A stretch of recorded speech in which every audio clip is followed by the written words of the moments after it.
Hello everyone. तो शुरू करते हैं हम अगला सेट।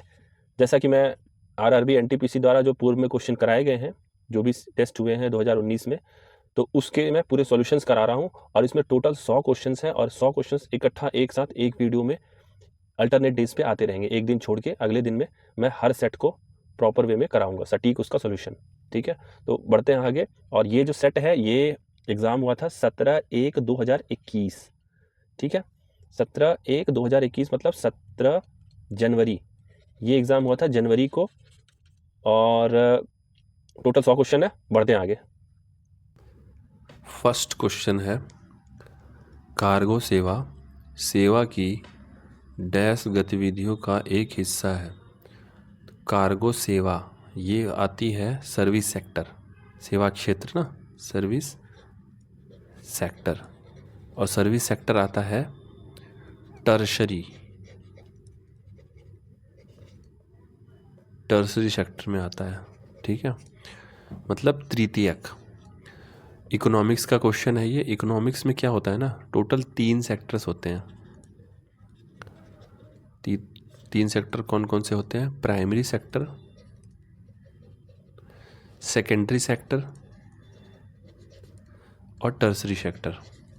प्राथमिक, द्वितीयक और तृतीयक। प्राथमिक में क्या होता है ना, कृषि, एग्रीकल्चर, फार्मिंग, ये सारी प्राथमिक में आती हैं प्राइमरी सेक्टर में। सेकेंडरी में आती है मैन्युफैक्चरिंग, कंस्ट्रक्शन, इंडस्ट्रियल जो होते हैं काम, सेकेंडरी में आते हैं। टर्सरी में आते हैं सर्विस सेक्टर। उसके बाद और भी होते हैं क्वाटरनरी सेक्टर। ठीक है, तो मुख्य ये 3 होते हैं। बढ़ते हैं नेक्स्ट क्वेश्चन में। क्वेश्चन नंबर 2 है, वह कौन सी भारतीय चित्रकला शैली है जिसमें शुद्ध सोने और कीमती पत्थरों की सजावट है? इसमें हिंदू देवताओं, विशेष रूप से भगवान कृष्ण को दर्शाया गया है। तो ये तंजौर पेंटिंग जो है तमिलनाडु,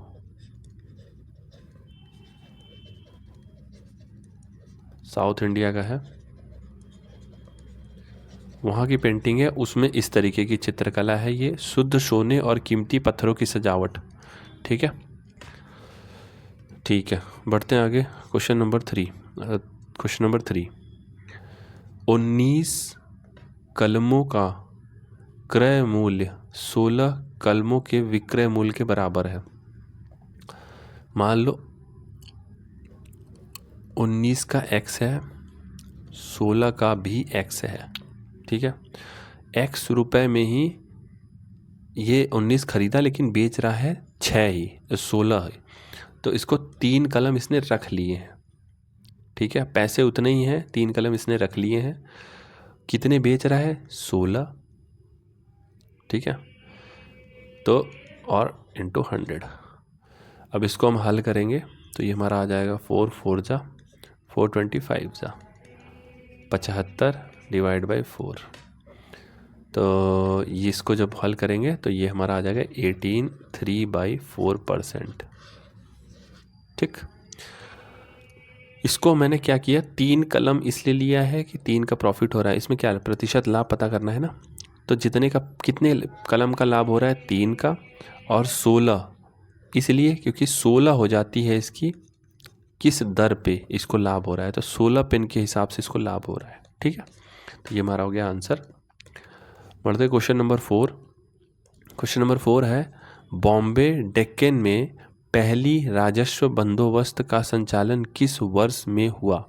1820।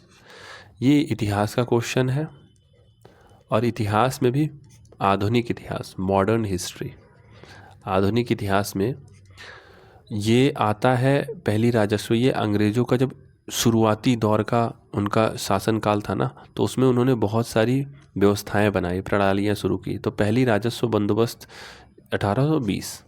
ठीक है, बढ़ते हैं आगे। क्वेश्चन नंबर 5, प्रश्न संख्या 5, भारत में डैश एक भ्रष्टाचार निरोध संस्था है जो लोक प्राधिकारियों द्वारा किए जाने वाले कुप्रबंधन के खिलाफ व्यक्तियों से प्राप्त शिकायतों की जांच करता है? तो भ्रष्टाचार निरोधक क्या है? लोकपाल भी है, सीबीआई भी, आईबी तो इंटेलिजेंस ब्यूरो है, STF special task force, CBI, तो लोकपाल है इसका आंसर। क्यों? क्योंकि ये क्या करता है? लोक प्राधिकारियों, ठीक है, लोकपाल। ठीक, बढ़ते आगे। Question number 6। क्वेश्चन नंबर 6 है, भारतीय राजमार्ग संपर्क के उत्तर दक्षिण पूर्व पश्चिम कॉरिडोर में एक दूसरे को प्रतिच्छेदित करते हैं, मतलब इंटरसेक्ट कहाँ करते हैं? तो देखो ये है हमारा भारत,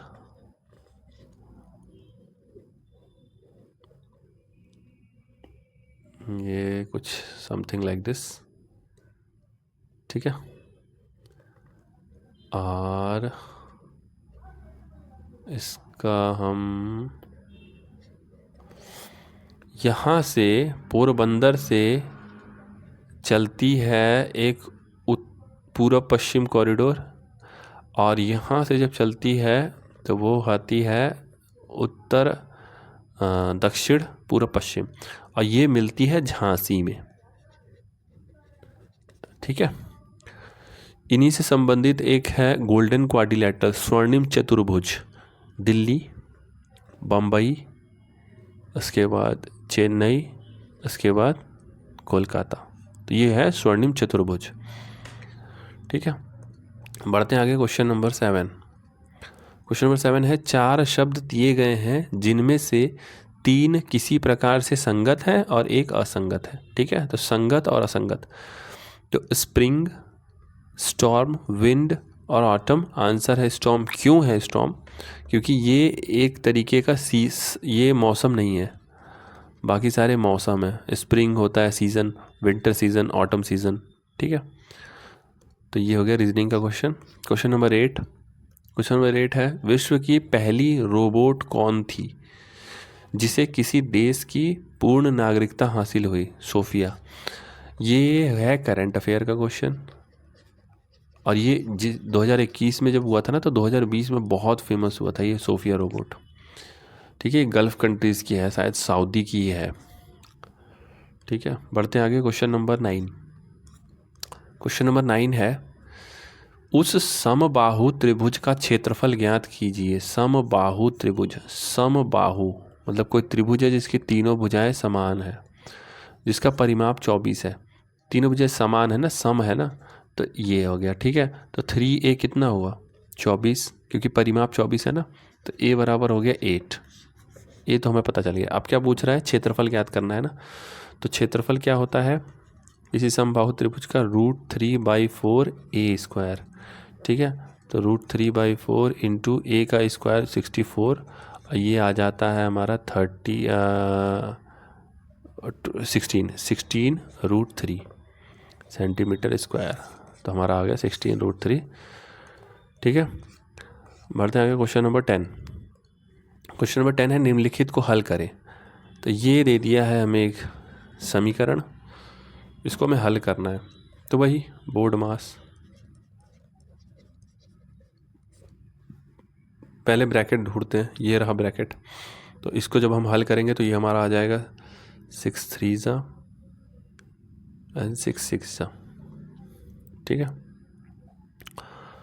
उसके बाद आ जाता है हमारा, अब इस हिस्से को पूरा हम हल करते हैं, तो ये आ जाता है 3 + 72 - 51, ठीक है। तो इसको हम जब हल करेंगे तो ये आ जाएगा 1 मिनट 75 ही कर लेते हैं इसको, ये 75 हो जाएगा, और 51 जब माइनस होगा 75 में, 51 माइनस होगा तो ये हो जाएगा 24, और 24 आ जाएगा, ठीक है। ये तो हो गया पूरा 24। अब 24 में 6 मल्टीप्लाई करेंगे, और 36 में 4 मल्टीप्लाई करेंगे, तो 6 हो जाए 24, 6 अच्छा हाँ 36 से इसको मल्टीप्लाई करेंगे तो ये आ जाएगा 120, 144, और ये भी 144 आ जाएगा, तो हमारा आ जाएगा 0 आंसर, ठीक है, आंसर 0। अगला क्वेश्चन है क्वेश्चन नंबर 11। यदि कूलर को भोजन कहा जाता है? कूलर को भोजन कहा जाता है, भोजन को गुलाब कहा जाता है, गुलाब को रेस्टोरेंट कहा जाता है और रेस्टोरेंट को नटखट कहा जाता है। तो आदमी क्या खाएगा? आदमी क्या खाता है? आदमी खाता है भोजन, ठीक है, और भोजन को कहा जा रहा है गुलाब। तो आदमी क्या खाएगा? गुलाब खाएगा, ठीक है। अगला क्वेश्चन है क्वेश्चन नंबर 12, प्रश्न संख्या 12। ये है समीकरण और इसको हमें हल करना है और x का मान निकालना है। करते हैं हल। इसको हल करेंगे तो ये आ जाएगा 3 + x माइनस जब करेंगे अब इसको करेंगे ना, तो ये आ जाएगा माइनस में ये +94, ठीक है, बराबर 4। 3 + x माइनस इसमें से इसको घटाएंगे तो ये 0.64, ठीक है, बराबर 4। अब आ जाएगा x, इसमें से इसको घटा देंगे तो ये आ जाएगा, उसको इधर ले चलते हैं, ठीक है, सारी सम नंबर्स को इधर ले चलते हैं। -3 + 0.64, तो ये 1.64 हमारा आंसर आ जाएगा। x की वैल्यू आ जाएगी 1.64, ठीक। बढ़ते हैं आगे। अगला प्रश्न संख्या 13। निम्नलिखित में से कौन सी पर्वत श्रृंखला वलित पर्वतों का उदाहरण है? वलित कहा गया, वलित होता है एक्चुअली में फोल्ड माउंटेन्स। तो फोल्ड माउंटेन्स क्या है? हिमालय। सेरा नेवाडा रेसिडुअल माउंटेन है ये क्या है? रेसिडुअल माउंटेन, ठीक है। उसके बाद ये है तुम्हारा ब्लॉक माउंटेन, ठीक है, और ये है फोल्ड माउंटेन, ठीक। अगला आते हैं, अगला प्रश्न है क्वेश्चन नंबर 14। क्वेश्चन नंबर 14 है, एक्स ने 1,50,000 में एक कार खरीदी और 5% के लाभ पर इसे वाई को बेच दिया, ठीक है, 5% लाभ। बाद में वाई ने इसे 2% की हानि पर एक्स को वापस बेच दिया। 1 मिनट, 1,50,000, ठीक है, ये तो है अमाउंट एक्स का। अब इस पे 5% का लाभ ले रहा है ना, तो लाभ जोड़ के हो जाएगा 105, इतना हो जाएगा, ठीक है। तो ये हो जाएगा, इतने रुपए में इसने बेचा है, ठीक है। फिर क्या कह रहा है? वाई ने इसे 2% की हानि पर एक्स को वापस बेच दिया। तो वाई का ये था मूल्य, क्रय मूल्य वाई का था, ठीक है। तो वाई का विक्रय मूल्य क्या होगा? ये तो एक्स का हो, ये वाई का विक्रय मूल्य क्या होगा?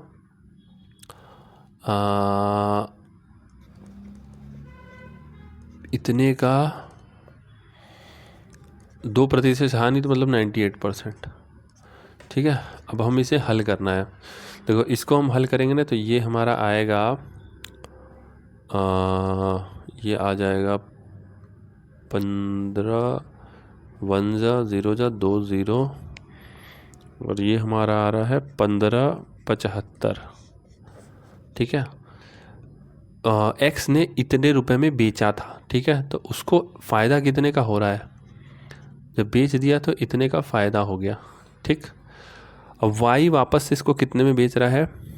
इसको पूरे को गुणा करना है, तो इतना और इतना जब हमने गुणा किया था तो आया था 1575 ना, मल्टीप्लाई बाई 98, ठीक है, मतलब 98 का ये कह लो कि 100 - 2, तो इतने का दोगुना, तो इसको माइनस करेंगे तो आ जाएगा 154350। और इतना रुपए वापस ये अपने ही प्रोडक्ट, जिसको 1.5 लाख में इसने ख़रीदा था, उसके लिए 1,54,350 रुपये दे रहा है। तो इतने का फिर लॉस भी तो हो रहा है इसको, तो 4350 का लॉस भी तो हो रहा है। 513, तो 3150 का ओवरऑल इसको प्रॉफिट हुआ है। वैसे पहली बार तो इतना प्रॉफिट हो चुका था, लेकिन जब इसने दोबारा ख़रीदा तो इतने का इसने इतना रुपए इसने और दिया, तो इतने का ही फ़ायदा हुआ, 3150, ठीक है। अगला प्रश्न है क्वेश्चन नंबर 15, त्रिभुज ए बी सी में A B angle A B C और एंगल ए सी बी के द्विभाजक बिंदु ओ पर मिलते हैं। ठीक है, अच्छा ये है, बना ही लेते हैं, त्रिभुज A B C, angle A B C A C B के द्विभाजक बिंदु। अच्छा, इसका जो है ना एंगल बाइसेक्टर, जिसका बोलते हैं द्विभाजक बिंदु, ये ओ पे मिलता है। ठीक, यदि बी ए सी 60 डिग्री है, बी ए सी 60 डिग्री है, तो बी ओ सी, अच्छा ये एंगल क्या होगा, तो इसका एक फार्मूला होता है। क्या होता है formula? Angle C O B होगा क्या एक्चुअली में 90 प्लस एंगल ए का हाफ, 90 प्लस 60/2, 90 प्लस 30 बराबर 120 डिग्री। इसका जो फार्मूला होता है, इसको मैंने जो पिछला किसी सेट में इसको मैंने बताया था पूरा अच्छे से। ये फार्मूला होता क्या है, जब सर्किल में यही केस आएगा ना कि एक अगर इस तरीके से ट्रायंगल है और एक सेंटर पे ट्रायंगल है, तो ये फार्मूला बदल जाता है। ये अगर 60 है तो अब ये सीधे 120 हो जाएगा, ये अगर 30 है तो ये सीधे 60 हो जाएगा। ठीक है, तो ये हो गया इसका, ये फार्मूला याद रखना है, ये वाला फार्मूला। ठीक, बढ़ते आगे। अगला प्रश्न है प्रश्न संख्या 16। प्रश्न संख्या 16 है, जनसंख्या वृद्धि पॉपुलेशन ग्रोथ के सिद्धांत को किसने विकसित किया? माल्थस। Population growth Malthus. ठीक है, प्लाटो, एरिस्टोटल, डार्विन तो जो है continental drift theory, continental drift theory. ठीक, अगला है प्रश्न संख्या 17। प्रश्न संख्या 17 है, 99.75 और इतने के गुणनफल में दशमलव बिंदु के दाईं ओर कितने अंक होंगे? ये 2 पे है डेसिमल, और ये 2 2 4 1 5 2 5 2 7, टोटल 7 पे है ना डेसिमल, तो 7 पे आना चाहिए डेसिमल, लेकिन ये 4 है और ये 5 है, तो 5 4 तो 20, लास्ट में एक 0 रहेगा, तो 6 पे ही डेसिमल आएगा। ठीक है, आगे है प्रश्न संख्या 18। प्रश्न संख्या 18 है, x से y तक के लिए 2 ट्रेनें क्रमशः 32 किलोमीटर पर आवर और 26 किलोमीटर पर आवर की चाल से एक ही दिशा में चल रही हैं। ये x हो गया, ये y हो गया, एक ही दिशा में दोनों ट्रेनें चल रही हैं, 32 और 26। ठीक है, यदि y से x की दूरी 42 है, अच्छा ये दूरी 42 है, और यदि वे y से परे किसी बिंदु z पर मिलती हैं, y से परे मान लो यहाँ कहीं परे z है, वहाँ मिलना है इनको। ठीक है, तो y से z तक की दूरी कितनी होगी? y से z, अच्छा ये दूरी कितनी होगी, ये दूरी कितनी होगी? इसमें ये हमें पता है, ये हमें पता करना है, और ये इनकी दूरी है। देखो एक ट्रेन तेज चल रहा है, एक ट्रेन कम चल रहा है, तो इनका सापेक्ष चाल जिसको रिलेटिव स्पीड बोलते हैं, सापेक्ष चाल कितना हो गया? 32 माइनस 26 बराबर 6 किलोमीटर पर आवर। ठीक है, और इस स्पीड के अंतर से जब 42 किलोमीटर पूरा करेंगे तो कितने समय का अंतर आ जाएगा?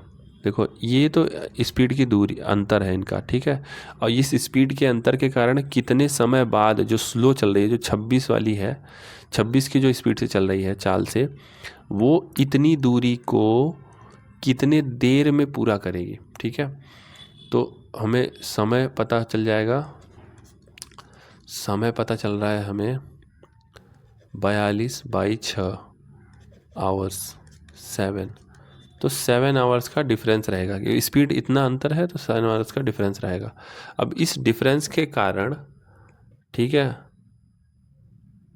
इस डिफरेंस में जो तेज चल रहा है वो कितना और चल जाएगा, क्योंकि 7 घंटे आगे चलेगा ना ये, तो ये कितना और चल जाएगा, ये चल जाएगा 32 गुणे 7, तो ये हमारा हो जाएगा 7 3 21 224 किलोमीटर।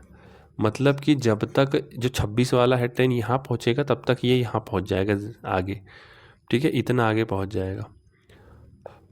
इतना आगे जब पहुँचेगा ये, तो पीछे वाला 42 पे पहुँचेगा, तो दोनों का डिफरेंस कितना आ रहा है, ये आ रहा है 182 किलोमीटर। तो आंसर हमारा आ जाएगा 182 किलोमीटर। ठीक है, आगे है प्रश्न संख्या 19। 2 कर्मचारियों अनीता और सरिता को प्रति माह 6600 रुपये की कुल राशि का भुगतान किया जाता है। यदि अनीता को सरिता को दी गई राशि का 120% भुगतान किया जाता है तो सरिता को कितनी राशि मिलेगी?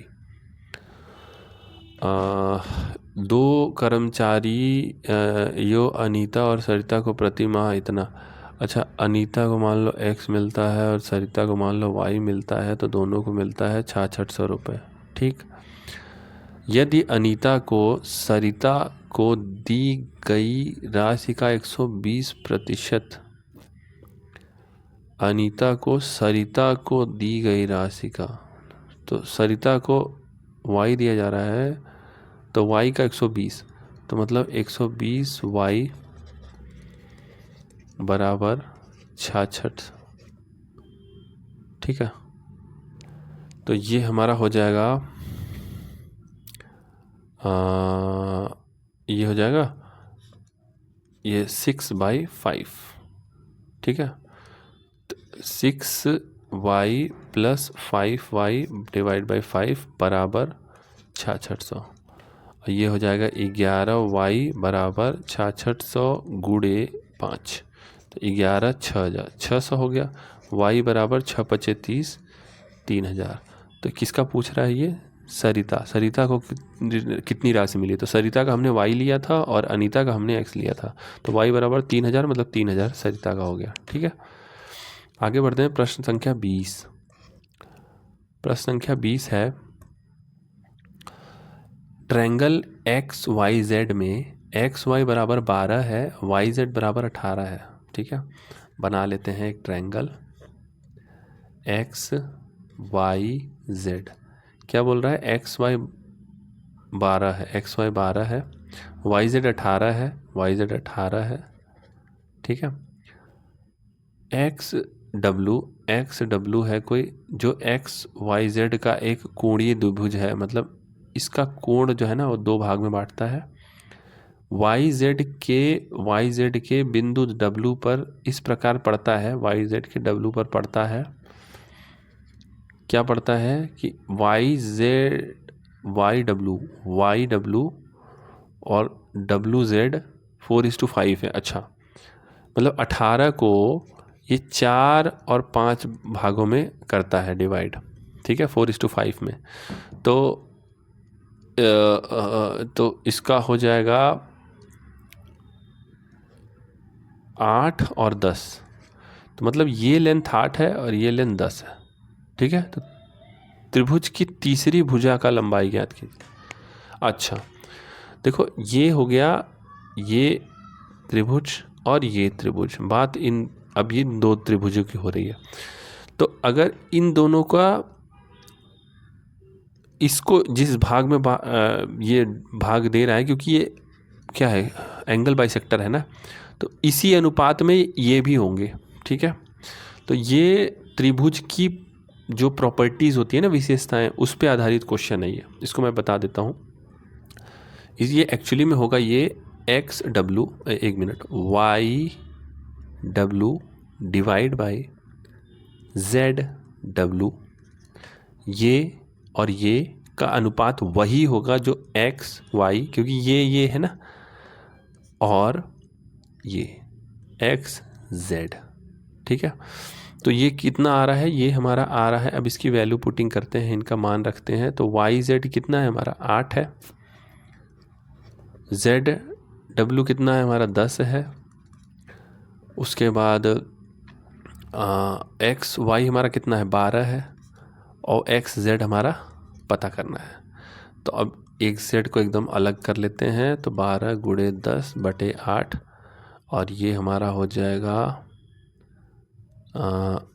120 डिवाइड बाई 8, तो ये आ जाएगा 15। तो एक्स जेड कितना हो जाएगा 15 हो जाएगा, 15 हमारा आंसर हो जाएगा। ये क्वेश्चन जिसकी ट्रायंगल्स की प्रॉपर्टीज़ क्लियर नहीं है ना, क्या पता उनको कठिन लगे, लेकिन ये बेसिक ट्रायंगल की प्रॉपर्टीज़ है। इसके लिए अगर पूरा ट्रायंगल का हम जो मिनिमम जो 10-12 प्रॉपर्टीज़ है ना, अगर उनको एक बार पढ़ लें तो ऐसे क्वेश्चंस में प्रॉब्लम नहीं आएगी। बढ़ते हैं आगे, question number 21।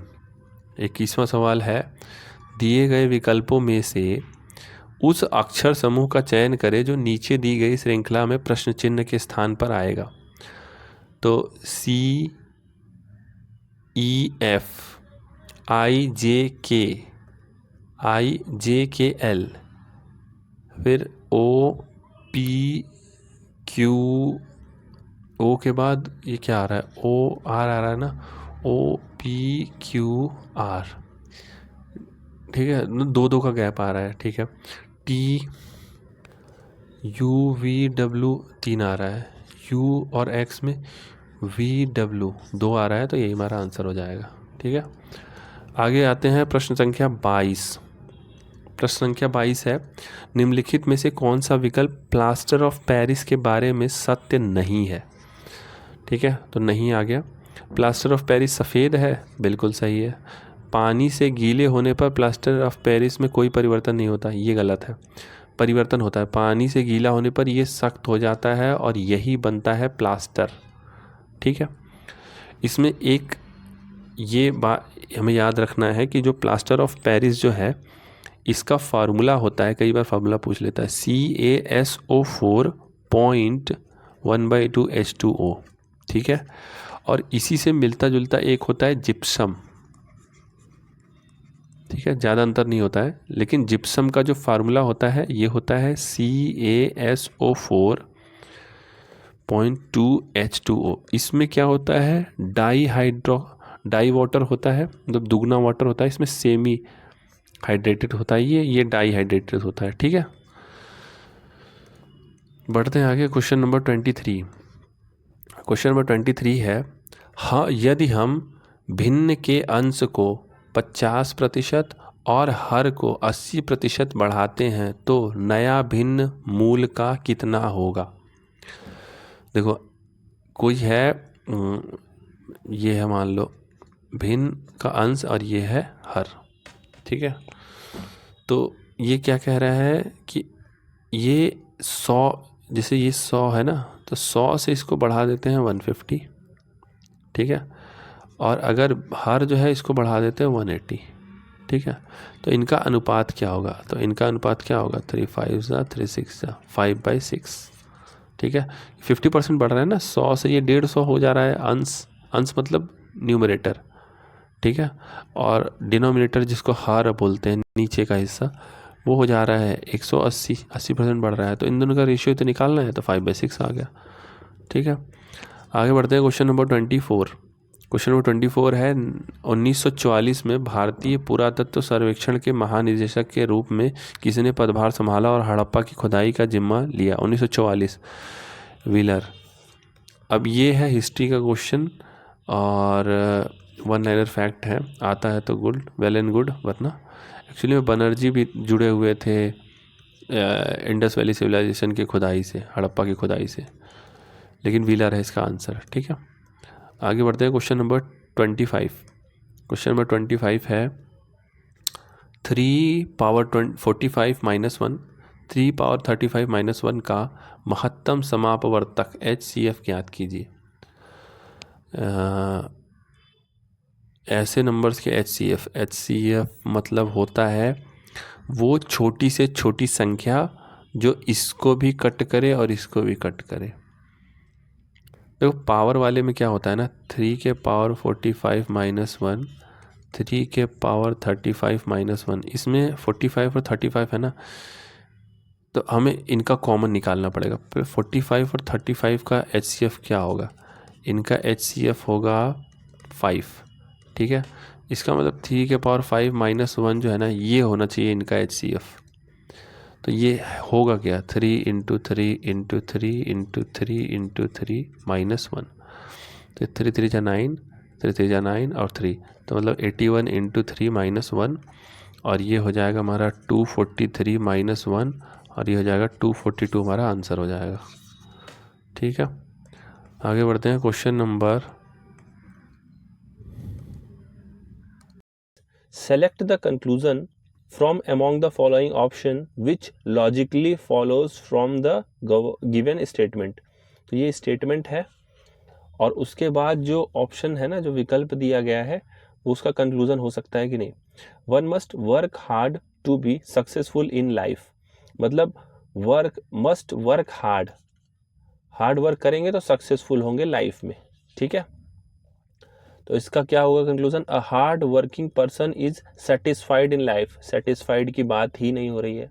Without work hard one can not be successful, तो मस्ट वर्क हार्ड तभी सक्सेसफुल होगे, तो without work hard can not be successful. ठीक है, तो ये हो गया कंक्लूजन। ये हिंदी सेट है, बट इसमें एक दो क्वेश्चन इंग्लिश के आ गए होंगे, मे बी वो आरआरबी की तरफ से अपलोडिंग के समय कुछ गलतियां हो गई होंगी, तो कोई नहीं, सिंपल क्वेश्चन था रीजनिंग का। बढ़ते आगे, क्वेश्चन नंबर, इसमें है 8 व्यक्ति ABCDEFG तथा H केंद्र के विपरीत मुख करके एक वृत्ताकार मेज के इर्द गिर्द बैठे हुए हैं। ठीक है, ठीक है, तो ये एक वृत्ताकार मेज है, उसके इर्द गिर्द बैठे हुए हैं। ये क्वेश्चन हो गया रीजनिंग का, सीटिंग अरेंजमेंट। ये बैंकिंग्स में आते हैं, लेकिन आरआरबी भी अब पूछना शुरू कर दिया है 2019 से। देखो हम इसको बना लेते हैं। ठीक है, 8 लोग हो गए। ठीक है, बी ई का पड़ोसी है। ठीक है, अगर बी यहाँ होगा तो ई यहाँ होगा, लेकिन ई यहाँ भी तो हो सकता है, तो हमें 2 बनाना पड़ेगा, 2 कॉम्बिनेशन। देखते हैं, अभी हम कट कर देंगे। बी यहाँ भी पड़ोसी है ना, ठीक है, तथा ए के दाईं ओर चौथे स्थान पर है। ए के दाईं ओर, ठीक है, चौथे स्थान पर है, मतलब ऑपोजिट है। ठीक है, देखो यहाँ से दाईं ओर हो गया।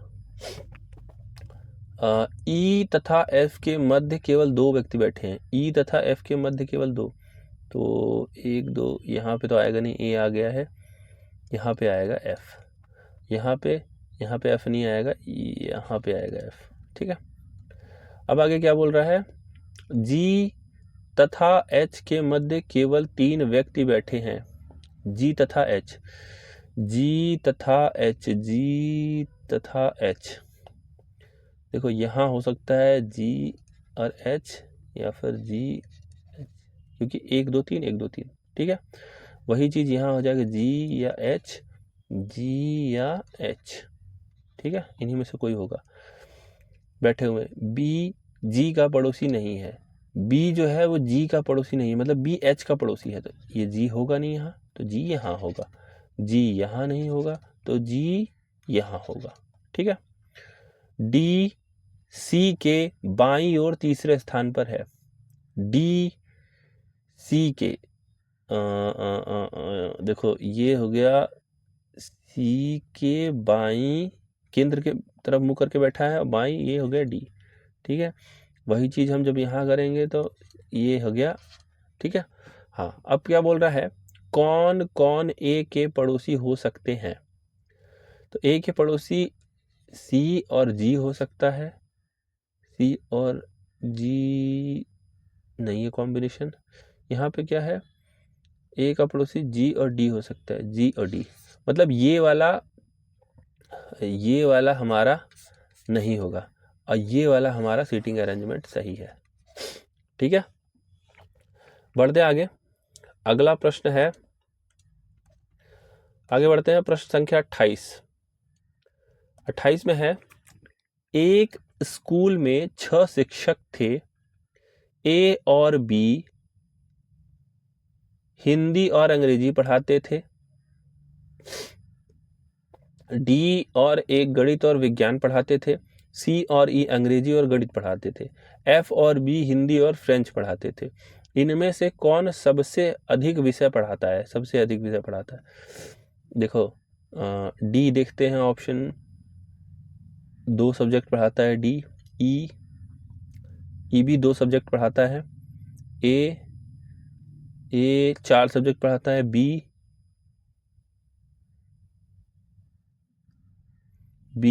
ए पढ़ाता है हिंदी, इंग्लिश, गणित, विज्ञान, और बी पढ़ाता है हिंदी, इंग्लिश और फ्रेंच। तो ए आ गया आंसर। 4 सब्जेक्ट पढ़ाता है, ये 3 पढ़ाता है, बाकी ये 2 पढ़ाते हैं। ठीक है, अगला प्रश्न है प्रश्न संख्या 29। ये करंट अफेयर का क्वेश्चन है। मई 2016 को शुरू की गई वह कौन सी योजना है जो गरीबी रेखा के नीचे के परिवारों की महिलाओं को निःशुल्क एलपीजी का कनेक्शन देता है? उज्ज्वला। और ये एक्चुअली में 2021 में हुआ था एग्ज़ाम, लेकिन ये पूछ रहा है 2016 में। क्यों पूछ रहा है? क्योंकि हो गए थे 5 साल, 5 साल हुआ था तो काफ़ी न्यूज़ में रहा था, इसलिए पूछा गया। और वैसे भी योजनाएं ऐसी हैं कि 2014 के बाद की जितनी भी योजना, जैसे स्टार्टअप योजना, स्टैंड अप योजना, स्किल इंडिया, उसके बाद हमारा स्वच्छता अभियान, उसके बाद पीएम जन धन योजना, जननी सुरक्षा योजना, ठीक है, तो ये सारे योजनाएं बहुत इंपॉर्टेंट है। बढ़ते हैं आगे, प्रश्न संख्या 30, क्वेश्चन नंबर 30। निम्नलिखित में से कौन सा विकल्प विद्युत धारा के तापन प्रभाव का उदाहरण नहीं है? तापन प्रभाव मतलब हीटिंग इफेक्ट। तो इस्त्री जो प्रेस होता है, जिससे हम कपड़े प्रेस करते हैं, वो हीट होता है तभी तो होता है। बल्ब हीट होता है, लाइट देता है। केतली, पंखे की कार्यशाला, पंखा हीट नहीं होता है, पंखा सिर्फ घूमता है तो वो हमें हवा देता है। ठीक है, तो ये नहीं है, बाकी सब हीटिंग इफेक्ट पे है, इसके तापन प्रभाव पे आधारित है। बढ़ते हैं अगला, प्रश्न संख्या 31। प्रश्न संख्या 31 है, भारतीय निर्यात संगठन के महासंघ द्वारा विकसित मोबाइल ऐप जो अंतर्राष्ट्रीय व्यापार करने के लिए आवश्यक जानकारी की एक विस्तृत श्रृंखला प्रदान करता है, उसे निर्यात मित्र कहते हैं। ये है तुम्हारा इकोनॉमिक्स का, ये भी वो भी करंट अफेयर का क्वेश्चन है। ठीक है, आगे बढ़ते हैं, प्रश्न संख्या 32। गीता 40 छात्रों के एक समूह में शीर्ष से 8वें स्थान पर है और नीचे से उसका स्थान ज्ञात कीजिए। ठीक है, तो देखो इस सवाल के लिए ना जो फार्मूला होता है उसको मैं बता देता हूँ। 8वें स्थान पर है ये, और जब नीचे से हम इसको देखेंगे ना तो पूछ रहा है कि नीचे से इसके रैंक क्या होगी। ठीक है, मान लेते हैं ये x स्थान पर है। ठीक है, तो इसका जो फार्मूला होता है वो होता है x + 8 बराबर कुल संख्या -1, सॉरी -1 नहीं, +1। ठीक है, तो ये एक फार्मूला होता है, इसको आप याद कर लो। अब देखो कई बार क्या होता है ना, अगर ये पूछ लेता कि गीता जो है ये शीर्ष से 8वें पे है और लास्ट से अंतिम से इतने पर है, तो कुल संख्या क्या होगी। ठीक है, तो दोनों को जोड़ के 1 घटा देंगे तो हमारा आंसर आ जाएगा कुल संख्या। तो बस वही फार्मूला है, इसको याद ही कर लो। क्यों? क्योंकि ये जो गीता है ना, ये 2 बार काउंट हो रही है, इसमें 8th और इसमें ये रैंक, तो वो गीता 2 बार काउंट हो रही है, इसलिए -1 करना होता है। लेकिन यहाँ पे फार्मूला ये है, x बराबर 41 - 8 कितना हो गया? 33। आंसर क्या हो गया? 33। ठीक है, तो बढ़ते हैं आगे, प्रश्न संख्या 33 है, यदि A1, A2, A3 और A4 का औसत 19.5 है, A1 बराबर 21, A1, A2 और A3 का औसत A2, A3 और A4 के औसत के बराबर है, तो A4 का मान ज्ञात करें। मान क्या होगा? देखो A1 + A2 + A3 + A4 बराबर कितना है? बराबर है 19.5 × 4। ठीक है, औसत है ना, तो 4 है तो 4 मल्टीप्लाई कर देंगे, ये आ जाएगा 78। ठीक है, क्या बोल रहा है? A1 जो है ये 21 है, ये 21 है, ठीक है। और ये A1 A2 A3 का औसत A2 A3 A4 के बराबर है। तो अच्छा, मतलब A4 A1 बराबर है तभी तो औसत आएगा, तो A1 बराबर A4 होगा तभी तो आंसर आ गया 21। बाकी इसको हम हल भी करके देख सकते हैं, कोई बहुत ये कठिन क्वेश्चन नहीं है। इसमें सीधे हम 21 प्लस ये पूरे को हम x कर लेते हैं, तो हमें x की वैल्यू मिल जाएगी, ठीक है। और यही वैल्यू ये जो है ये A1 A2 A3 के लिए भी होगा, तो ये वैल्यू भी x है और ये वैल्यू भी x है, तो ये A1 के बराबर होगा 21, तभी तो हमारा आएगा, ठीक है। आगे बढ़ते हैं, प्रश्न संख्या 34। प्रश्न संख्या 34 है, डैश एक पौधा है जो जंगल में उगता है, इसकी पत्तियों पर नोकीले रोम होते हैं जो गलती से छू जाने पर दर्द का कारण बनते हैं। नेटल, बिच्छू बूटी, बहुत फेमस है ये रिपीटेड क्वेश्चन है, बार बार आते हैं, ठीक है। आगे बढ़ते हैं, प्रश्न संख्या 35 में है, वोल्ट मीटर एक ऐसा यंत्र है जो डैश की उपस्थिति का पता, पोटेंशियल डिफरेंस, विभवांतर, वोल्ट मीटर, ठीक है। ऊष्मा, हीट, ठीक है। और ये चुंबकीय, मैग्नेटिक फील्ड, विभवांतर होता है वोल्ट मीटर, ठीक है। आगे बढ़ते हैं, प्रश्न संख्या 36। प्रश्न संख्या 36 है, उस वैन आरेख का चयन कीजिए जो वर्गों के दिए गए समूह के बीच के संबंध को सर्वोत्तम ढंग से निरूपित करता है। नागरिक, चंद्रमा, अनाज।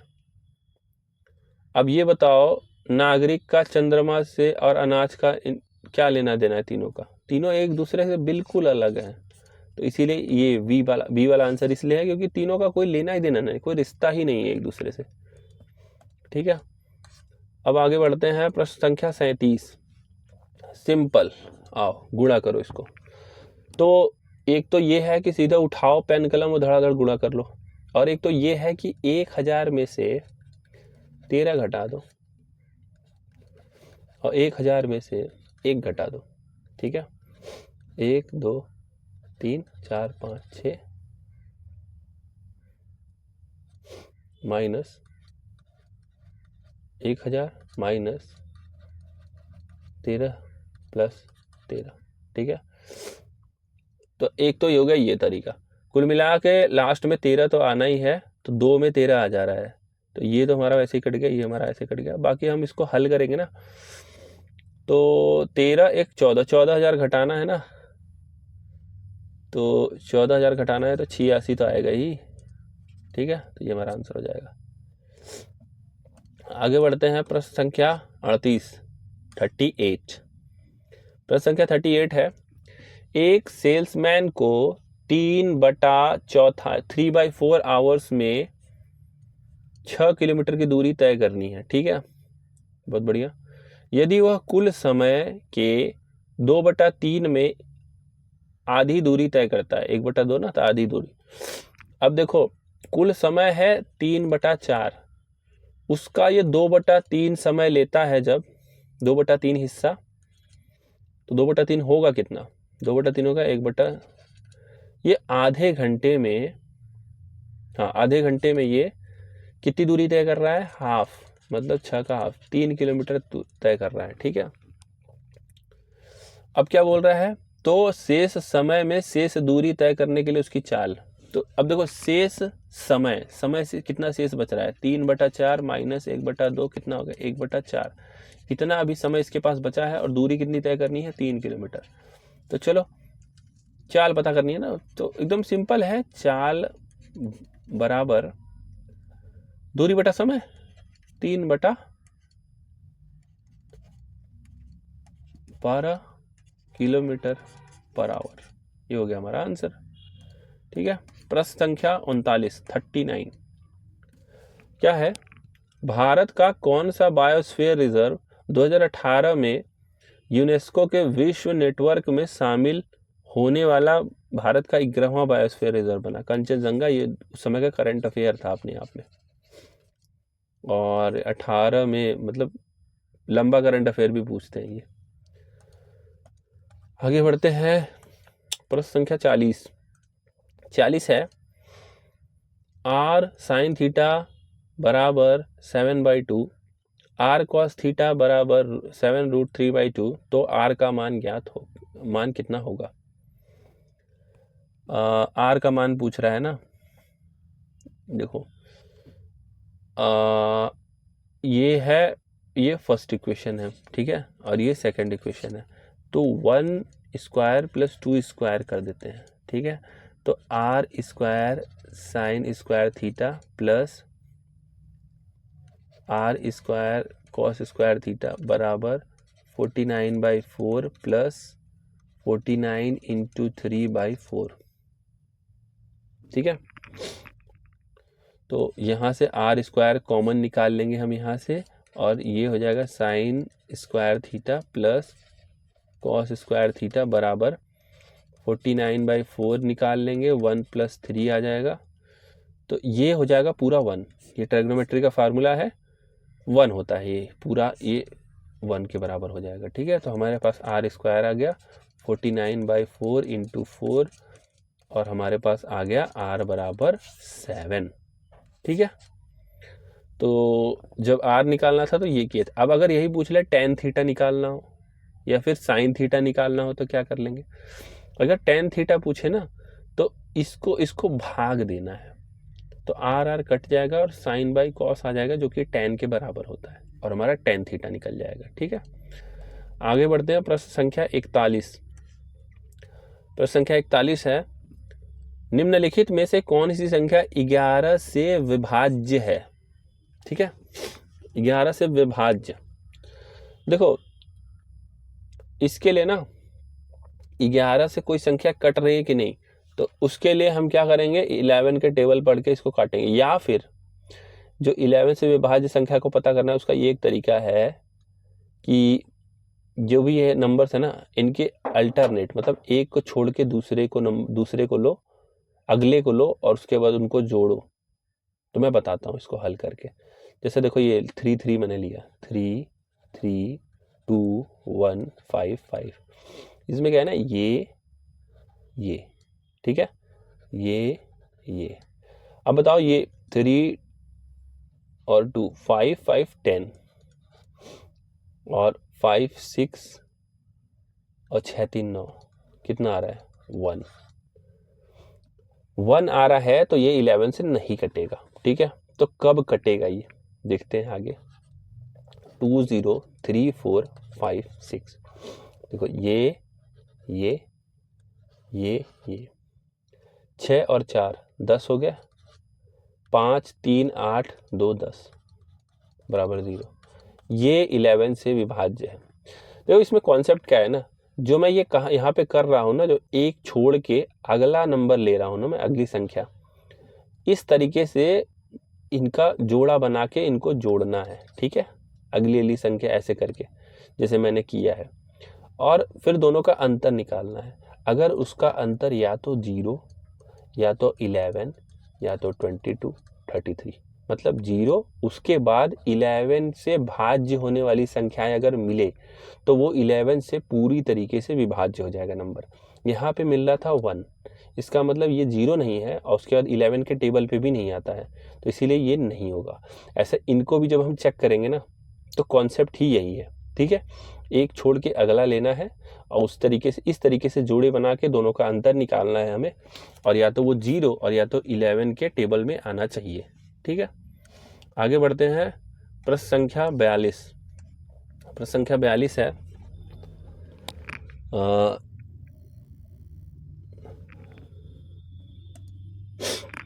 एक बेलनाकार स्तंभ का वक्र पृष्ठ क्षेत्रफल 264 मीटर स्क्वायर है, ठीक है। बेलनाकार स्तंभ वक्र पृष्ठ क्षेत्रफल, इसका आयतन 924 मीटर क्यूब है आयतन, इसकी ऊंचाई इसके व्यास का अनुपात ज्ञात कीजिए। देखो कुछ इस तरीके से है, ये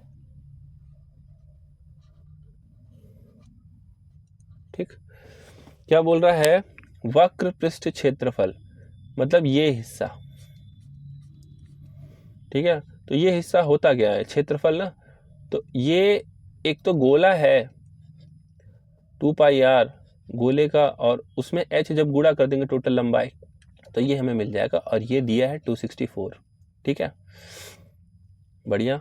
उसके बाद दिया है आयतन। आयतन क्या होता है, आयतन है πr²h, ठीक, और ये कितना है 924। अब इन दोनों को हम भाग दे देंगे, ठीक है। जब इनको हम भाग देंगे ना तो h हमारा कट जाएगा, पाई हमारा कट जाएगा, एक r से r² हट जाएगा, और ये आ जाएगा हमारा 2 क्या 2 भी कट कर दो 132, तो ये हमारा हो जाएगा 1/r बराबर 132, हाँ 132 924। इसको देखोगे ना तो ये पूरी तरीके से कैंसिल आउट हो रहा है क्या, 132 7 7 2 जा 14 7 3 जा 21, हाँ ये 7 से कट रहा है, ठीक है। तो हमारा r कितना आ रहा है, 7 आ गया, बढ़िया। अब हम r की वैल्यू, इसका जो ये था ना वक्र पृष्ठ क्षेत्रफल, जो कि ये था ना 2πrh बराबर 264, इसमें r की हम वैल्यू रख देंगे, ठीक है। तो 2 को पहले कर देते हैं 132, उसके बाद पाई की वैल्यू होती है 22/7, आर की वैल्यू होती है r, फिर h, फिर 132, तो 22 6 जा ये कट जाएगा, और r हमारा 7 है तो 7 से ये कट जाएगा, तो h बराबर हमारा 6 आ जाएगा, r बराबर हमारा 7 आ गया है। तो क्या पूछ रहा है, इसकी ऊंचाई और व्यास का अनुपात। तो इसकी ऊंचाई और व्यास यही पूछ रहा है। ऊंचाई कितनी है, ऊंचाई हमने पता की है 6, और व्यास कितना है, त्रिज्या इसका 7 है तो व्यास इसका 14 होगा ना, दुगना होगा, तो ये कितना हो जाएगा हमारा 3/7, हमारा आंसर आ गया 3/7, बढ़िया। अगला प्रश्न है प्रश्न नंबर 43 संयुक्त राष्ट्र विश्वविद्यालय कहाँ स्थित है, टोक्यो लंदन। और ये क्वेश्चन मैंने नोटिस किया है, ये कई बार पूछा है।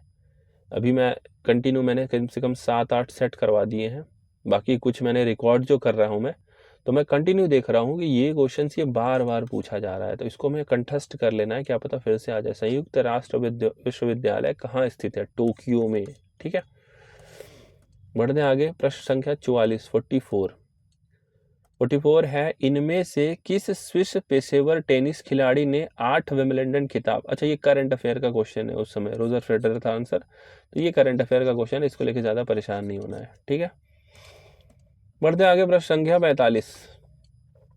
प्रश्न संख्या 45 है, डैश भारत का सबसे लंबा राजमार्ग है, NH44। ये एक्चुअली में इसलिए पूछा गया है बार बार, क्या पता अब ना पूछा जाए, लेकिन हम एज अ जीके के रूप में इसको याद ही कर लें ये फैक्ट, कि 2019 में ना सरकार ने सारे जो NH है हमारे नेशनल हाईवे, उसका नाम चेंज कर दिया था, ठीक है।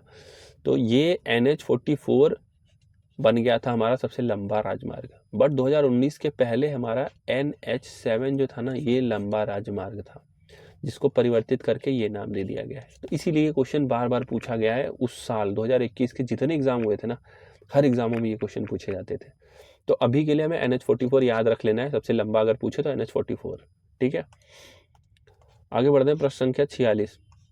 प्रश्न संख्या 46 में हमें करना क्या है, यदि √45 प्लस √125 बराबर 17.88, तो √180 प्लस √80 का मान ज्ञात कीजिए। देखो √45, इसको करते हैं हल करने की कोशिश, प्लस 125 बराबर 17.55, ठीक है। ये कितना होगा, ये होगा 9 × 5 ना, और ये होगा 25 × 5। 9 × 5 मतलब क्या, 9 रूट में रहेगा तो बाहर निकलेगा तो 3 हो जाएगा, तो ये 3√5 आ जाएगा, और ये 25 × 5 है ना, तो ये 25 बाहर निकलेगा तो 5 हो जाएगा, तो 5 ये हो गया 17.55, जिसको ऐड करेंगे तो 8√5 बराबर 17.55, और इसको हम कैंसिल करेंगे तो √5 का हमें वैल्यू पता चल जाएगा ना। 8 2 जा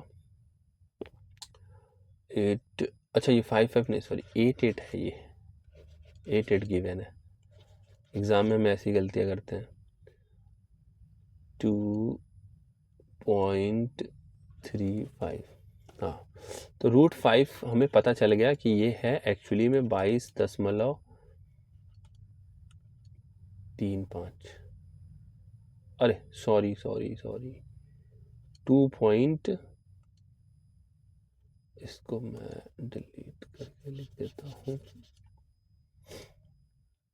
2.235 ये हो गया √5। ठीक है, अब इसको देखते हैं। √180 प्लस √80, देखो 180 है क्या एक्चुअली में, देखो ये है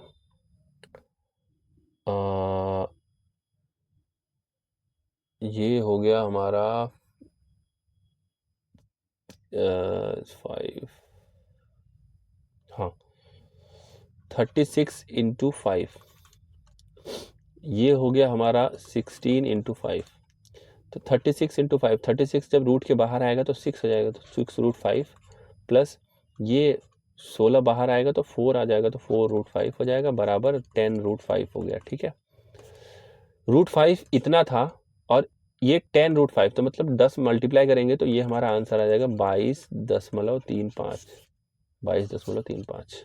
ठीक, बढ़ते हैं आगे। प्रश्न संख्या 47। इसमें क्या करना है, उस संख्या का चयन करें जो निम्नलिखित समीकरण में प्रश्नवाचक चिन्ह के स्थान पर आ सकती है।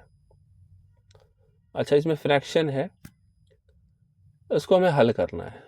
ठीक है, तो इसमें क्या ही होगा, ये क्या ही कठिन होगा, ये करते हैं सीधे, हल करते हैं सीधे।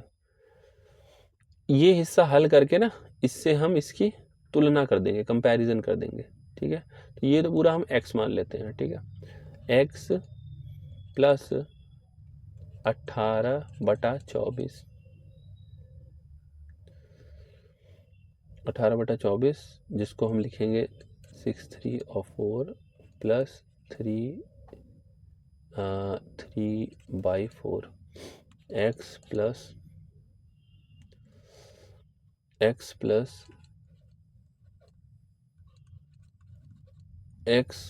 प्लस ये हमारा आ जाएगा 3/4 प्लस 15/4। ठीक, और ये हमारा आ जाएगा 13/24। फिर ये हो जाएगा x हमारा 18/4, 23 13/24, और ये हमारा हो जाएगा 9/2 बराबर 23 13/24। और फिर x को हम ऐसे करेंगे कि 23 13/24 माइनस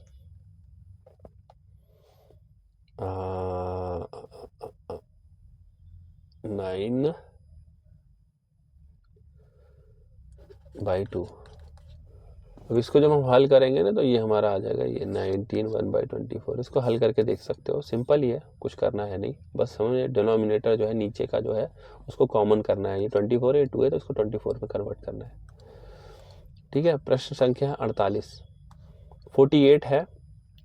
प्रसिद्ध सिंधु घाटी स्थल मोहनजोदाड़ो की खुदाई किस प्रख्यात भारतीय पुरातत्वविद द्वारा की गई थी? बनर्जी। मोहनजोदाड़ो, अभी ये क्वेश्चन पूछा गया था, उसमें था रामसे मैकेंजी करके कुछ आंसर था, और कई लोगों ने मिलके ये काम किया था। तो हमें ये हमारा लूसेंट जो है ना, लूसेंट के पहले पन्ने में जहाँ से वो जो कंटेंट वगैरह है वो जब ख़त्म होता है और जब टॉपिक शुरू होता है प्राचीन भारत, एंशियंट हिस्ट्री, उसके पहले पन्ने पे ही बॉक्स बना के दिया हुआ है कि हड़प्पा, मोहनजोदारो, लोथल, बनावली, ऐसे करके दिया है और किस नदी के बगल में है, किसने इसकी खुदाई की थी, ठीक है, एग्जीक्यूशन, तो ये सारा दे रखा है। ये बहुत इंपॉर्टेंट है, बहुत ज़्यादा इंपॉर्टेंट है। देखो वहाँ से कई बार क्वेश्चन निकल रहे हैं। एक तो ये क्वेश्चन हो गया, पहले भी पिछले सेट जो मैंने कराए हैं ना, उनमें भी ऐसे क्वेश्चंस देखे गए हैं बार बार, तो वो तो हमें बॉक्स याद ही कर लेना, बहुत इंपॉर्टेंट है। आगे बढ़ते हैं, प्रश्न संख्या 49। भूमध्य सागर और लाल सागर को कौन नहर जोड़ती है? Suez canal. सिंपल क्वेश्चन है। भूमध्य सागर बोलते हैं मेडिटरेनियन सी, और लाल सागर रेड सी, ठीक है। और सुएज कैनाल का कंट्रोल इजिप्ट के पास है। ये गांधी जी का जब जन्म हुआ था ना 1869, तभी बना था ये सुएज कैनाल। तो बढ़ते हैं आगे, प्रश्न संख्या 50 है, इनमें से कौन वर्तमान पदासीन मुख्य न्यायाधीश S.A. बोबडे के से पूर्व भारत के मुख्य न्यायाधीश? ये हो गया करंट अफेयर का क्वेश्चन। क्यों? क्योंकि उस समय चेंज हुए थे, ये बोबडे बने थे गगोई की जगह। तो या तो यही पूछ लेता कि नए जो है चीफ जस्टिस कौन है, और इसने थोड़ा घुमा के पूछा है कि जो रिटायर हो रहे हैं वो कौन है। तो करंट अफेयर का क्वेश्चन है, ठीक है।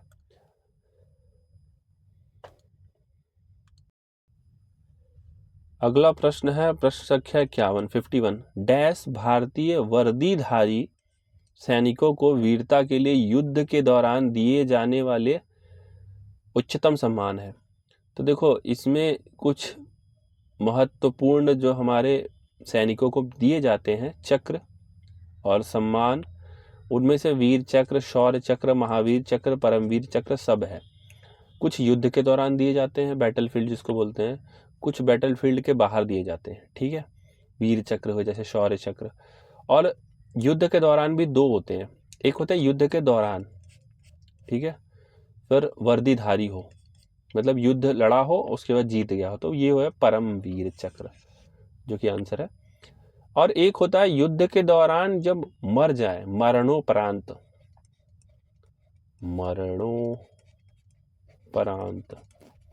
वो वाला जो होता है ना सम्मान, वो होता है महावीर चक्र। तो दोनों में बस इतना ही अंतर है, दोनों युद्ध के दौरान वाला है, युद्ध के लिए है, ये मृत्यु के उपरांत मिलता है और ये जीवित, ठीक, यही अंतर है। तो कभी ये भी पूछ सकता है युद्ध के दौरान मरणोपरांत, तो महावीर हो जाएगा। बढ़ते आगे, प्रश्न संख्या 52 52 में क्या है, दिए गए पैटर्न का ध्यानपूर्वक अध्ययन करें और उस संख्या का चयन करें जो इसमें प्रश्न चिन्ह के स्थान पर आएगी। प्रश्न चिन्ह के स्थान पर आएगी तो 21, एक बार ट्राई करते हैं। ये 4 इसमें कोने हैं, इसमें 5 है, इसमें 3 है, इसमें 6 है, इसमें 3 है, 5 4 9 3 12 6 18 3 21 आंसर, ठीक है। ये कोने के हिसाब से इसको करना था, ये रीजनिंग का क्वेश्चन है। प्रश्न संख्या 53, प्रश्न संख्या 53, शब्द दिल्ली के सभी अक्षरों का उपयोग करके कितने सार्थक या निरर्थक शब्द बनाए जा सकते हैं? ये आ गया हमारा परम्यूटेशन कॉम्बिनेशन का क्वेश्चन। क्या है, दिल्ली में कितने हैं? 1 2 3 4 5 फैक्टोरियल, इतने शब्द बना सकते हैं। 5 4 3, ये इनटू है 2 1, तो ये हो जाएगा 5 4 20 60 120। अब बोलोगे मैं ये कहाँ से करवा दिया? देखो क्या बोल रहा है ये, कितने सभी अक्षरों का उपयोग करके कितने सार्थक व निरर्थक शब्द बनाए जाते हैं। तो ये एक तरीके का हो गया परम्यूटेशन कॉम्बिनेशन, मतलब कितने बन सकते हैं, है ना। तो यही तो है परम्यूटेशन, मतलब क्या है? संभावना है ना। तो ये 5 शब्द है, तो 5 ही शब्द के साथ खिलवाड़ करेंगे ना हम। तो 5 शब्द के जब हम खिलवाड़ करेंगे तो 5 फैक्टोरियल लगाएंगे और इतने 120 शब्द बन जाएंगे। देखा जाए तो क्वेश्चंस आते हैं बड़े बेसिक से, प्रोबेबिलिटी के भी आते हैं, हमने देख लिया, देखा ना। उसके बाद परमुटेशन एंड कॉम्बिनेशन के भी आए थे। ठीक है, तो ध्यान देना है ऐसे भी क्वेश्चंस को। आते हैं प्रश्न संख्या 54।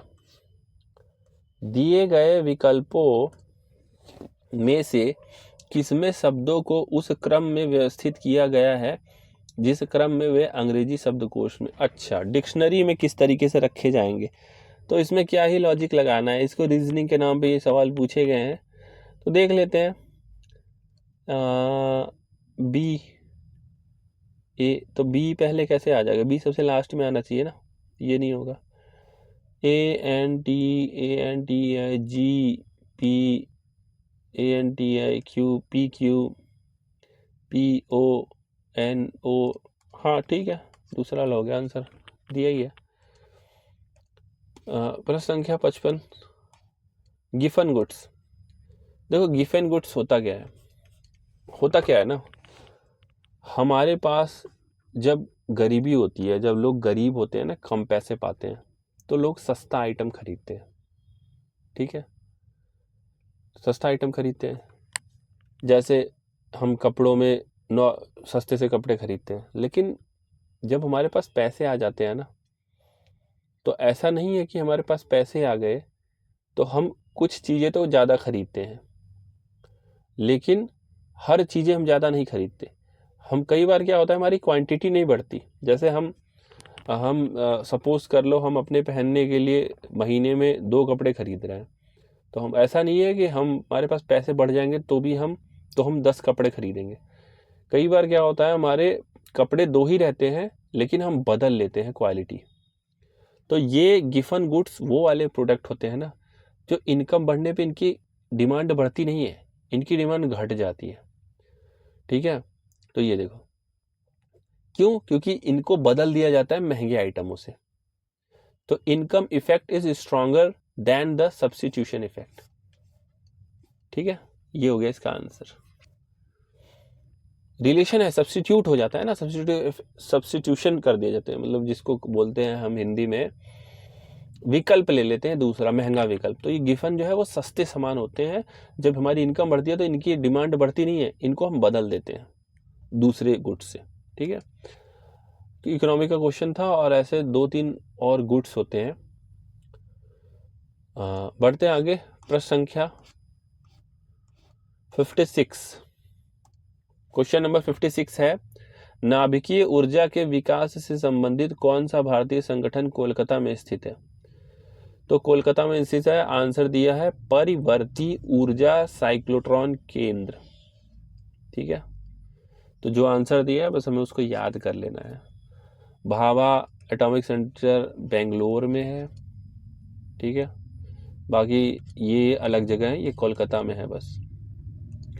प्रश्न संख्या 57 57 है, निम्नलिखित में से कौन सा हड़प्पा स्थल शिल्प कलाओं के उत्पादन से संबंधित नहीं है। शिल्प कला से संबंधित नहीं, तो देखो बालाकोट, चानुदारो, नागेश्वर है, मांडा नहीं है। मांडा भी साइट है लेकिन ये शिल्प कला से संबंधित नहीं है। ठीक है, ये भी हमें लूसेंट में मिल जाएगा, बड़े कायदे से उन्होंने बॉक्स बना के सारे साइट्स के बारे में डिटेल में दे रखा है। दूसरे सेकंड पेज पे ही है ये, इसका मतलब पहले पेज से भी क्वेश्चन आ गया था साइट का खुदाई वाला, और दूसरे क्वेश्चन दूसरे पेज पे भी आ गया। देखो कितना इंपॉर्टेंट है लूसेंट, कितना इंपॉर्टेंस है उसका, कि हमें 2 ही पेज से, या फिर कह सकते हैं आगे पीछे का एक ही पेज मान लो, तो एक ही पेज से 2 क्वेश्चन निकल गए हमारे। तो भाई मस्ट है, ऐसे 1 लाइनर एग्जाम्स वाले के लिए लूसेंट तो मस्ट है। ठीक है, बढ़ते हैं आगे। प्रश्न संख्या 58, राउरकेला, भिलाई, बोकारो, विशाखापट्टनम आदि डैश के केंद्र हैं। आयरन स्टील, लोहा इस्पात उद्योग। राउरकेला हो गया हमारा उड़ीसा में, भिलाई छत्तीसगढ़ में, बोकारो झारखंड में, विशाखापट्टनम आंध्र में। ठीक है, आगे बढ़ते हैं। प्रश्न संख्या 59, उस विकल्प का चयन करें जिसका तीसरे पद के साथ वही संबंध है जो दूसरे पद का पहले पद से है। तो सुई, सिलना, कैंची काटना, एज सिंपल। ठीक है, बढ़ते हैं आगे। Question number 60। क्वेश्चन नंबर 60 है, आमिर और अली की आयु का अनुपात 5:3 है, ठीक, और वे क्रमशः 9:5 के अनुपात में खर्च करते हैं, ठीक है। यदि आमिर 2600 की बचत करता है और अली 1800 की बचत करता है तो क्रमशः उनकी आय ज्ञात कीजिए। देखो, इस क्वेश्चन में क्या करना है, 5:3 है ना, तो x गुणा कर दो तो इनकी आय पता चल जाएगी। तो आमिर की आय 5x मान लो और अली की आय 3x मान लो। जब इनको भाग करोगे ना तो अनुपात 5:3 आएगा, और वही इनकी व्यय मान लो 9y और 5y। ठीक है, बोल रहा है कि खर्च कमाई और जो खर्च है उन दोनों को जब घटा दोगे तो उनका बचत पता चल जाएगा। तो 5x माइनस 9y बराबर 2600। 5x नहीं 3x माइनस 5y बराबर 1800। ठीक है, अब हमें यहां से दो समीकरण मिल गया और हमें x और y दो वेरिएबल पता करने हैं। कर लेते हैं पता। पहले में हम 3 का गुणा कर देते हैं एंड दूसरे समीकरण में हम 5 का गुणा कर देते हैं। ठीक है, तो पहले में जब 3 का गुणा करेंगे तो 15x आएगा माइनस 27y बराबर 7800, और जो दूसरे में हम 5 का गुणा करेंगे तो ये भी 15x आएगा माइनस 25y बराबर 9000। अब इनको हम माइनस कर देंगे। ठीक है, तो ये हमारा हो जाएगा minus 2y minus 1200, minus minus cut जाएगा, तो यहाँ से हमारा आ जाएगा y बराबर 600। y बराबर 600 आ गया। अब इसकी जो y की वैल्यू है ना, इसमें हम रख देंगे पहले समीकरण में। यह है ना पहला समीकरण हमारा, तो रख देते हैं 5x माइनस 9 इंटू 600 बराबर 2600। तो 5x बराबर 2600 प्लस 5400, और ये हमारा हो जाएगा 8000 5x। ठीक है, हाँ ठीक है, 5x हमारा हो गया 8। क्या पूछ रहा है, तो क्रमशः उनकी आय। अब 5x मतलब 5x ही तो था आमिर की आय, तो आमिर की आय तो 8000 आएगी। देखो 8000 है एक ही ऑप्शन में, और यही हमारा आंसर हो जाएगा, दूसरा 4800 ही आएगा। ठीक है, इजी क्वेश्चन था। आगे बढ़ते हैं क्वेश्चन नंबर 61। बस थोड़ा कैलकुलेशन होते हैं, बाकी तो इजी है सारे question. Question number 61, tan theta बराबर 8/15 हो तो sign A plus cos A का मान ज्ञात कीजिए। अभी ऐसा ही क्वेश्चन पिछले सेट में मैंने कराया था। तो tan ए बराबर होता क्या है, साइन ए बराबर कॉस ए। तो इसीलिए जब हमें साइन ए निकालना होगा ना, तो साइन ए कैसे आएगा, tan ए का जो ऊपर वाला हिस्सा है ना वो हम ले लेंगे 8, और हम 8 का स्क्वायर और 15 का स्क्वायर, मतलब ऊपर नीचे दोनों का स्क्वायर कर देंगे। तो ये हो जाएगा हमारा 8/289। ठीक है, और हमारा आंसर आ जाएगा 8/17। ये हो गया साइन ए। ठीक, अब हमारा ये हो गया साइन ए। अब कॉस से पता करना है तो सिंपल ही है, रूट में 1 माइनस 8 स्क्वायर 7 स्क्वायर, तो ये हमारा हो जाएगा 15/17। या फिर वो भी हम कर सकते थे, कॉस ए के लिए भी वही करेंगे हम, tan का नीचे वाला ले लेंगे 15 रूट में वही, तो नीचे 17, दोनों का सेम ही आएगा। या तो इसको ऐसे कर सकते हैं, मुझे नहीं लगता कि ये को बहुत कठिन होगा समझने में, जो मैथ बैकग्राउंड के नहीं है उनको भी समझ में आ जाएगा। इसको हम ऐसे भी कर सकते हैं ट्राइंगल लेके। मान लो ये है tan, क्या हो सकता है, tan हो सकता है परपेंडिकुलर बाय हाइपोटेन्यूस। अगर ये है तो हम 8 और 15 ये लेंगे तो ये 17 आ जाएगा हमारा। ठीक है, ये मान लो a है। तो अब यहाँ से साइन ए बराबर क्या होगा, 8/17, और कॉस ए बराबर क्या होगा, 15/17। ठीक है, आगे बढ़ते हैं। प्रश्न संख्या 62, 52 है, फोर्ट विलियम का निर्माण ईस्ट इंडिया कंपनी ने करवाया था। ठीक, इस किले के निर्माण स्थल के लिए डैश गांव को उजाड़ा गया था, गोविंदपुरी। लेकिन एक्चुअली में फोर्ट विलियम्स जब बनाया गया था ना, तो 3 गांव लिए गए थे। 3 गांव थे, एक तो गोविंदपुरी हो गया, एक कैलीकट,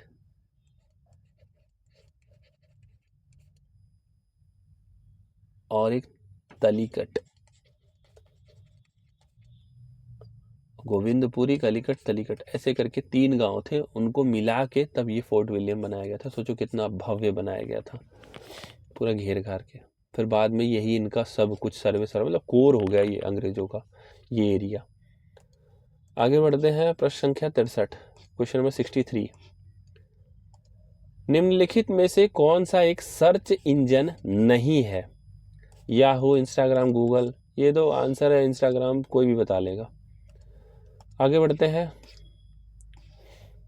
वह छोटी से छोटी संख्या ज्ञात कीजिए जो पहली 10 प्राकृतिक संख्याओं से विभाज्य है।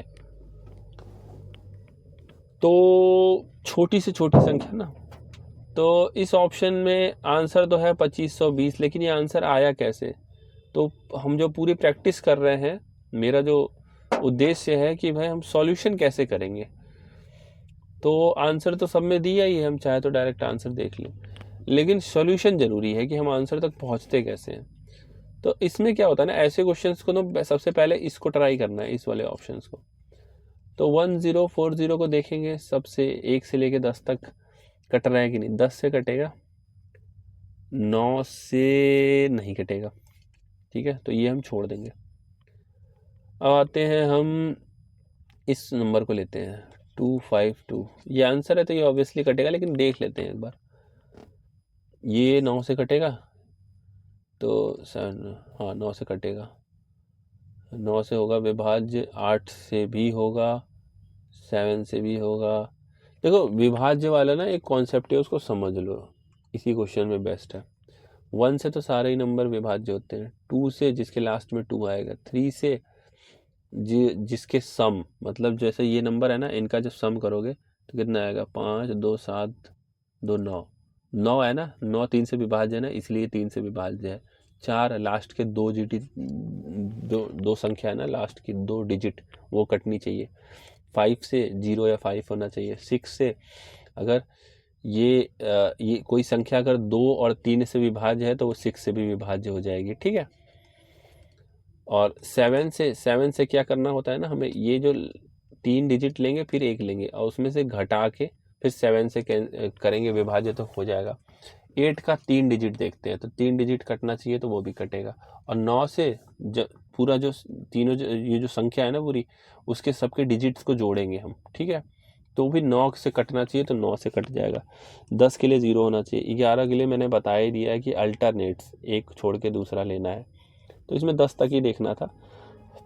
तो हमें सबको पता होना चाहिए कि विभाज्य की ट्रिक क्या है, तो उस हिसाब से ये आगे किसी भी रूप में क्वेश्चंस आ सकते हैं।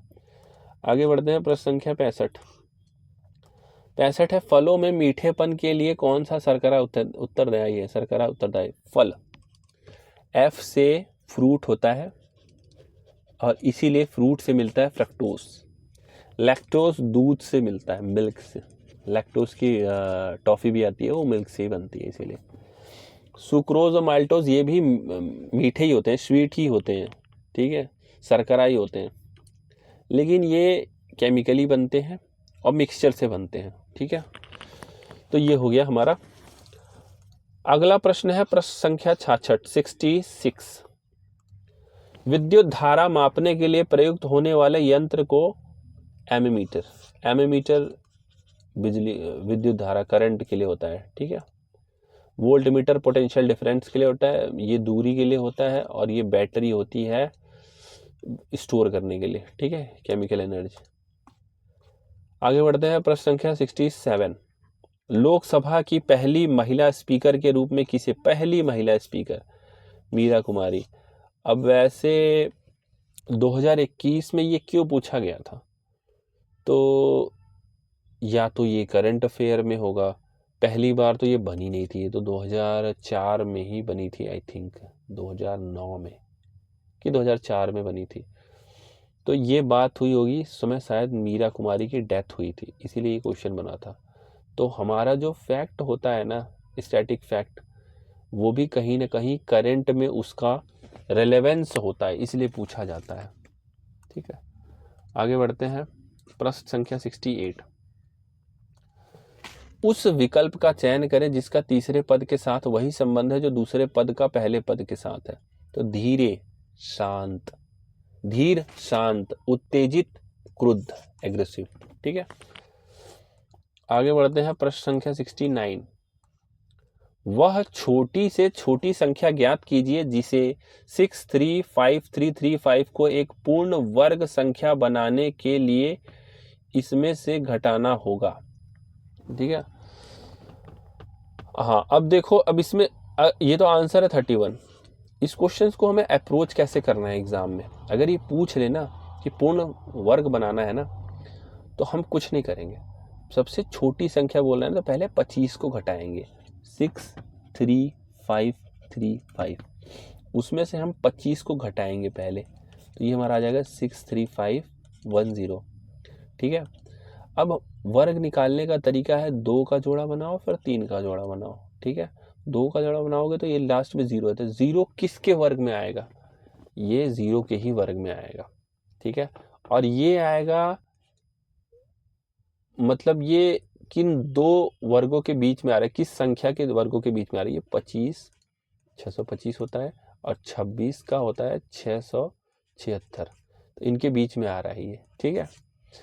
अब बात आ जाती है 25 और यहाँ पे सिर्फ 0 आ रहा है, तो क्या 250 का स्क्वायर होता है, ये बिल्कुल नहीं होता है, ठीक है। तो ये हमारा आंसर नहीं होगा, ठीक। और हम फिर उसके बाद अगला चेक करते हैं, 63535, 31 घटा के देखते हैं हम, 20536, फिर 2 का जोड़ा बनाएंगे हम, ये 2 किसके स्क्वायर में आएगा, तो 2 आएगा तुम्हारा 2 2 जा 4, 4 4 जा 16, 3 3 जा 9, 4 4 जा 16, 6 6 जा 36, 7 7 जा 49, 8 8 जा 64, 9 9 जा 81, ठीक है। सॉरी 4 है यहाँ पे,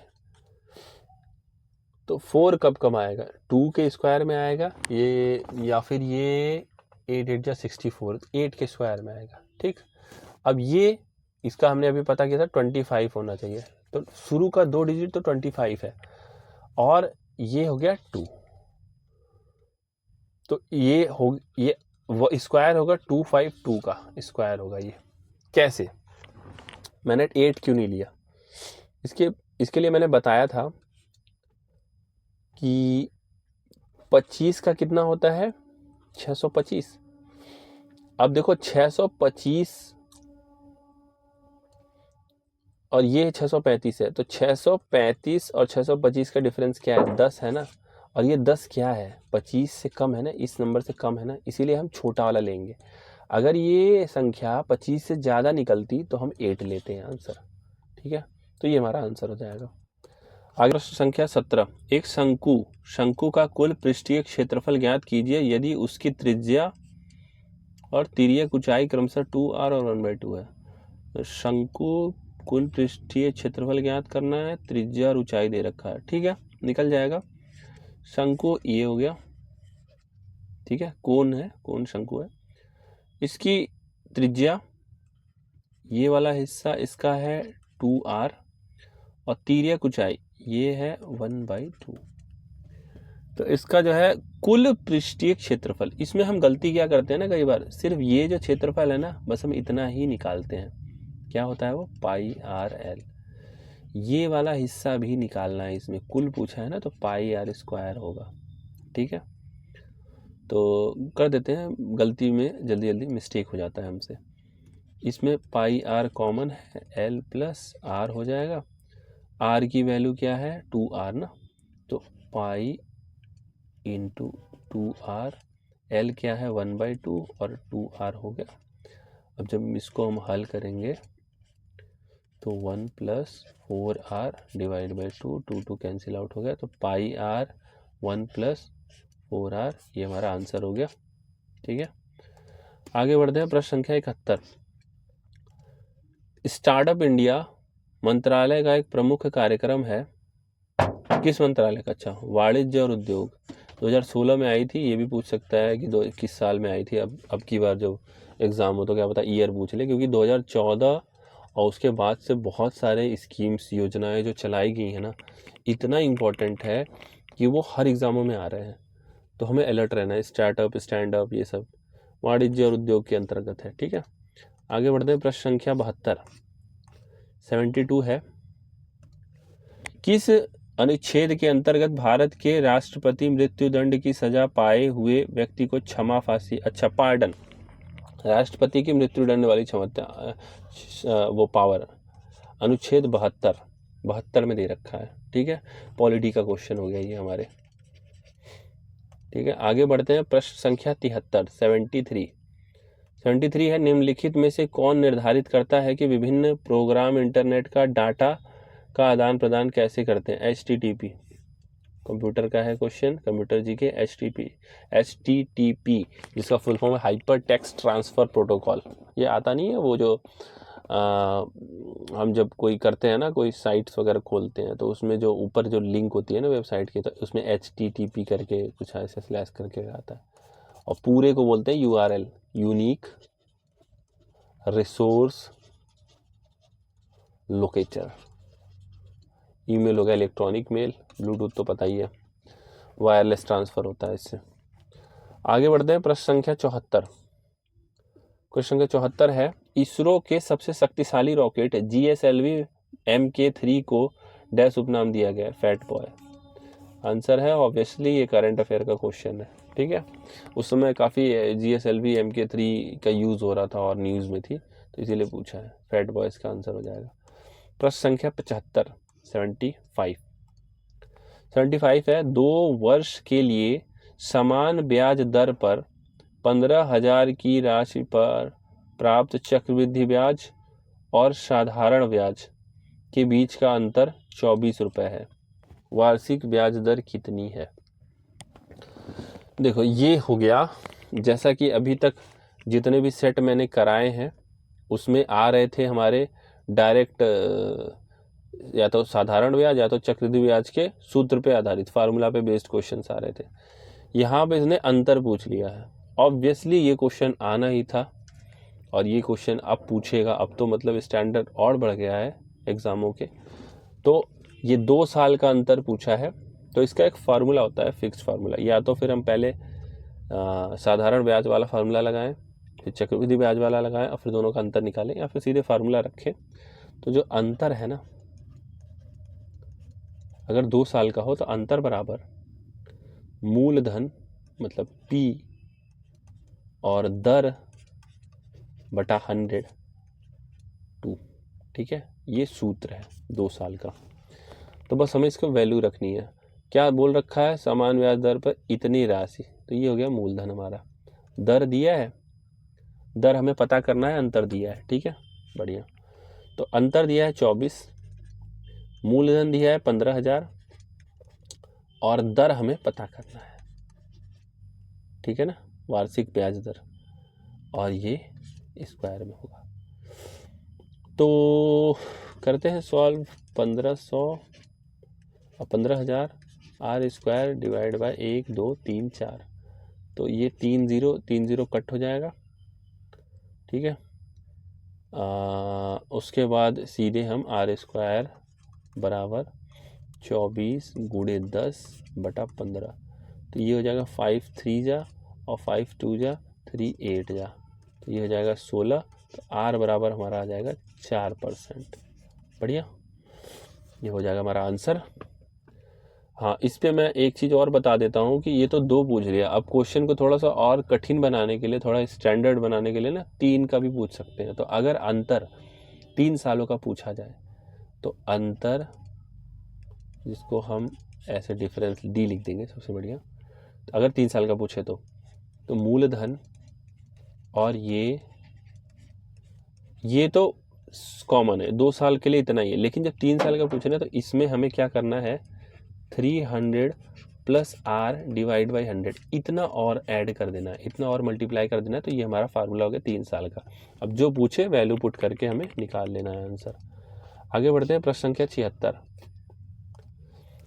डैश संयुक्त राष्ट्र की विशिष्ट एजेंसी है जो अंतर्राष्ट्रीय स्तर पर स्वास्थ्य संबंधी मामलों का निर्देशन और समन्वयन करती है। WHO, क्या स्वास्थ्य संबंधी ना, WHO। ठीक है, ये पूछा इसलिए गया था कि कोविड के समय में इतना बवाल कटा था ना WHO का, तो इसीलिए बहुत मतलब कई सेटों में पूछे गए हैं ये सवाल WHO पे रिलेटेड। आगे बढ़ते हैं, प्रश्न संख्या 77।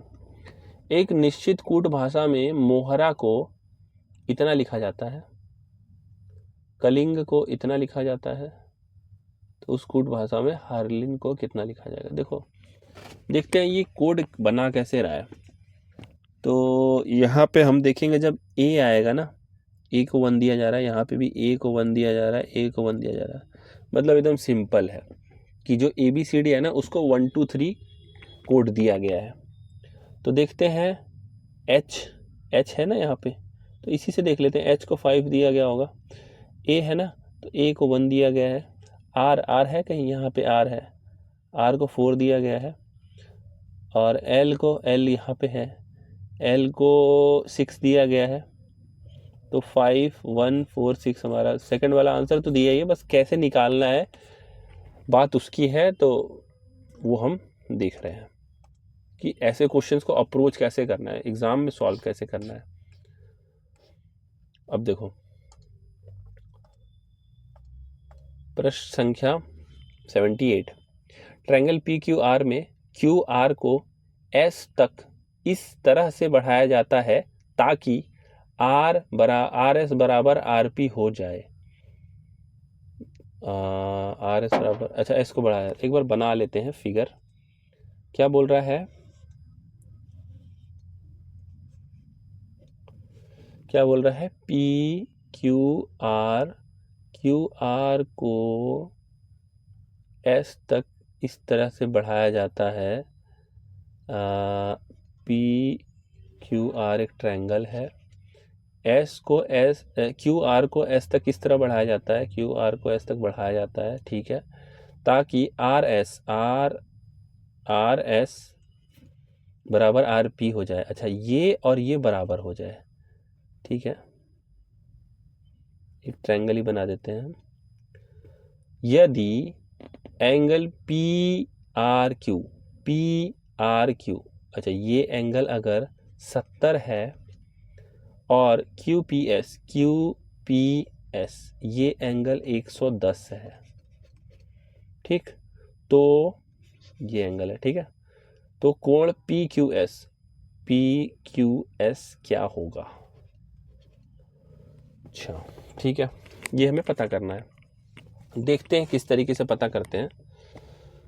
सबसे पहली बात तो हम देखेंगे कि इस लाइन को बढ़ाया जा रहा है, तो ये टोटल 180 डिग्री होगा, ये 70 है तो ये कितना होगा, ये 110 ही तो होगा, ठीक है, और ये मतलब PR और RS दोनों बराबर हैं।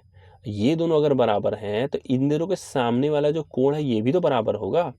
तो अगर एक 110 है तो बचा कितना, बचा 180 में से जब 110 घटाएंगे तो 70 बचा, तो ये 35 होगा, ये हिस्सा 35 डिग्री होगा और ये भी हिस्सा 35 डिग्री होगा, ठीक है।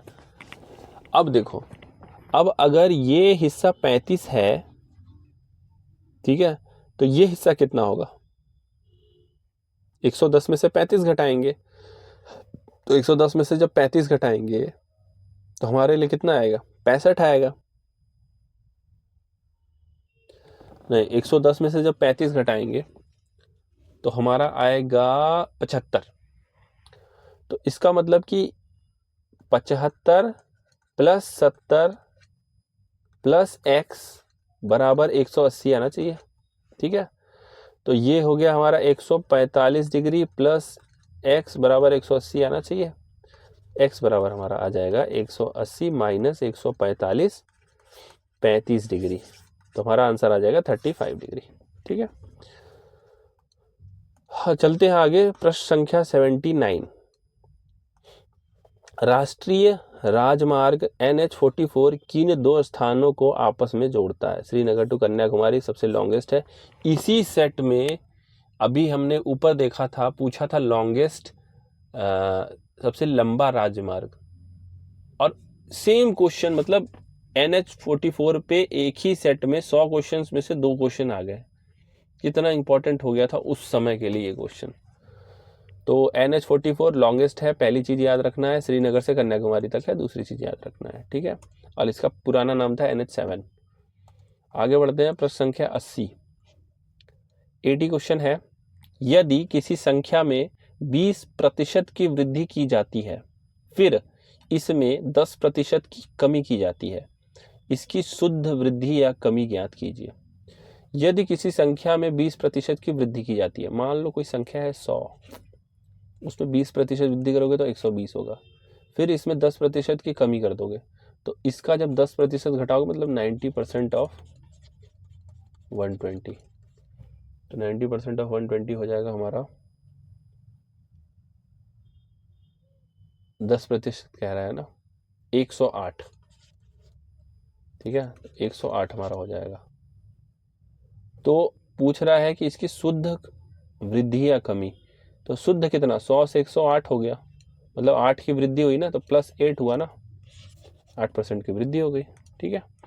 आगे बढ़ते हैं। प्रश्न संख्या 81। प्रश्न संख्या 81 है, 22 जुलाई 2019 को चंद्रयान 2 को कहां से लॉन्च किया गया था? तो चंद्रयान 2 को कहां से लॉन्च किया गया था? ये करंट अफेयर का क्वेश्चन हो गया है। और Sriharikota, high altitude range Sriharikota इसका आंसर दिया है, और आंसर है भी। इसका मतलब हमें साइंस के जो लॉन्च हो रहे हैं, जो प्रक्षेपण हो रहे हैं जो इसरो द्वारा, उसको भी करंट अफेयर में बड़े ध्यान से याद रखना है। आगे बढ़ते हैं। प्रश्न संख्या 82। प्रश्न संख्या 82 है, दिए गए कथनों और निष्कर्षों को ध्यान से पढ़ें और बताएं कि कथनों में संबंध। अच्छा, कथन और निष्कर्ष का है, ठीक है, पढ़ते हैं सीधे कथन। कुछ व्यक्ति अंग्रेजी में कमजोर हैं, ठीक है, वे सभी जो अंग्रेजी में कमजोर हैं कलाकार हैं। सभी वाली बात आ रही है, मतलब एक स्टैंडर्ड है। कुछ व्यक्ति ही अंग्रेजी में कमजोर है, सब कमजोर नहीं है, ठीक है। कुछ कलाकार व्यक्ति नहीं है, तो कुछ कलाकार व्यक्ति नहीं है। अब यहाँ पे देखो, ऐसा कुछ है कि व्यक्ति के ऊपर कहा जा रहा है कुछ कलाकार व्यक्ति ही नहीं है? बिल्कुल नहीं। तो ये निष्कर्ष निश्चित रूप से सत्य है, ठीक है। कुछ कलाकार व्यक्ति नहीं है, कुछ व्यक्ति अंग्रेजी में कमजोर हैं, वे सभी जो अंग्रेजी में कमजोर हैं कलाकार हैं, ठीक है। तो इसका आंसर दिया है निष्कर्ष निश्चित रूप से सत्य है, ठीक है। आगे बढ़ते हैं। प्रश्न संख्या 83। प्रश्न संख्या 83 है, 4 शब्द दिए गए हैं जिनमें से 3 किसी प्रकार से संगत हैं और 1 असंगत है। असंगत शब्द का चयन करें। हाँ, ठीक है, घटाना, वृद्धि, आगे ले जाना, बढ़ाना, समझ रहे हो? ये तीनों इंक्रीज हो रहा है, मतलब बढ़ोतरी की बात हो रही है, ये डिक्रीज हो रहा है, ठीक है। तो यही सबसे अलग है, उल्टा है ना। प्रश्न संख्या 84 है, एक लॉटरी में 96.5% प्रतिभागियों ने कोई पुरस्कार नहीं जीता, लेकिन 700 प्रतिभागियों ने पुरस्कार जीता। अच्छा, 700 ने जीता है, इतनों ने नहीं जीता, तो कितनों ने जीता है?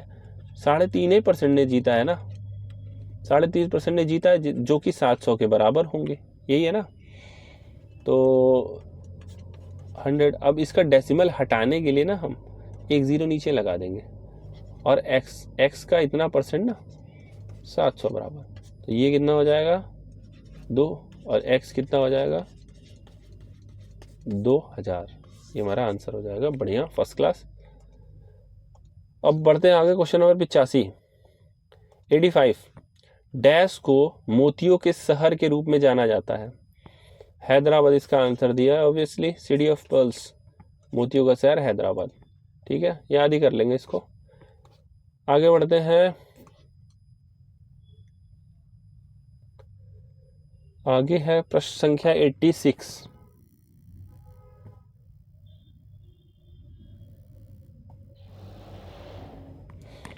क्वेश्चन नंबर 86 है, अच्छा ग्राफ दिया है 2001 से 5 के बीच शहर MNOP में हुई वर्षा सेंटीमीटर। ठीक है, किस शहर में औसतन अधिकतम वर्षा दर्ज की गई है? तो जिसकी जहाँ ज़्यादा वर्षा होगी वहाँ के औसत भी ज़्यादा होंगे, तो देखते हैं कौन सा आंसर होगा। M है हमारा, ये ब्लू रंग वाला M है, MP। इसमें देखेंगे ना हम, आंसर दिया है N क्यों दिया है? देखो N ये वाला कलर है, ऑरेंज कलर, और ये सबसे ऊपर है, इसकी वैल्यू हमेशा ज़्यादातर सबसे ऊपर ही है, तो इसके औसत भी ऊपर ही होगा, तो ये ऑब्वियसली आंसर ही है। उसके बाद आगे बढ़ते हैं, प्रश्न संख्या 87। प्रश्न संख्या 87 है, दी गई अवधि के दौरान किन दो शहरों में लगभग बराबर औसत वार्षिक वर्षा हुई है? तो इसका क्या करना है ना, चारों के हम औसत निकाल ही लेते हैं, बट इतना डल दे रखा है ना, प्रिंट ही इतना कमज़ोर हुआ है कि ये हमें समझ में आ नहीं रहा है। एक बार ट्राई करते हैं इसको। P कितना, M कितना दिया है? M का है 160, 150, 160, 160, 170, ये तो M का है। N का कितना है?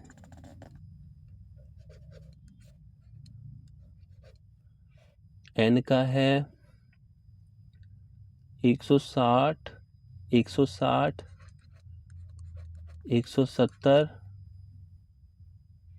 150, 190। O का कितना है?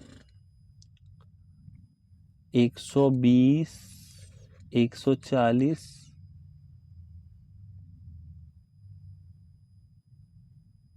कहाँ गया O? 130, 130, 120, फिर 130, और फिर 120, फिर 130, और वहीं P का देखेंगे तो P का है 100, फिर 150, फिर 120, फिर 100, और फिर 180। अब हमें क्या करना है, इसी के अकॉर्डिंग हमें वैल्यू फाइंड करनी है। ठीक है, तो करते हैं, आगे बढ़ते हैं, सॉल्व करते हैं। देखो ये है ना, N और O देख रहे हो, N बहुत ज़्यादा होगा O से, कभी इक्वल नहीं हो सकता।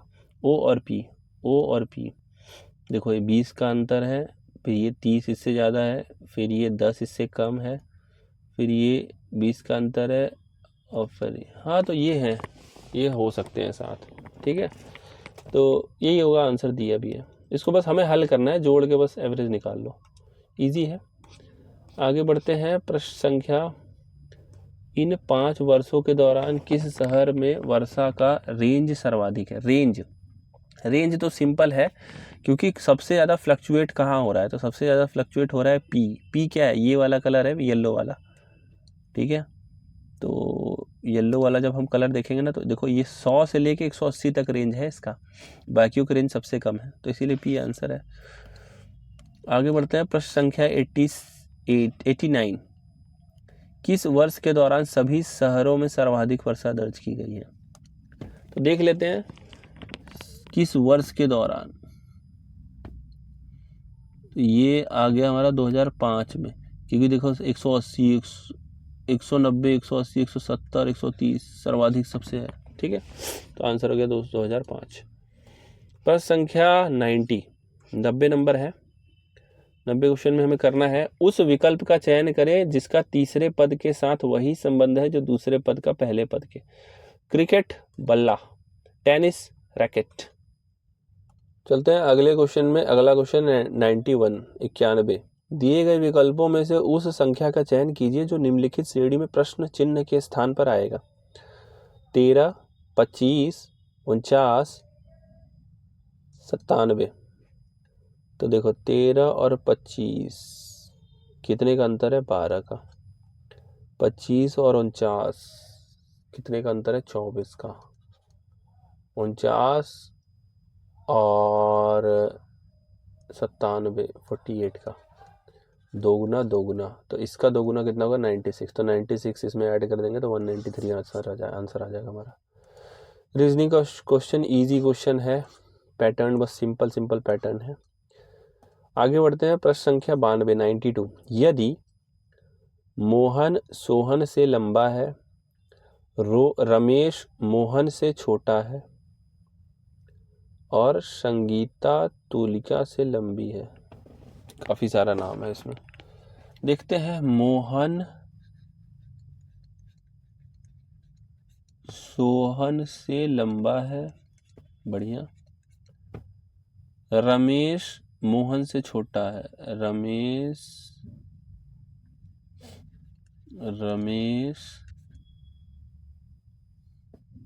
मोहन से छोटा है,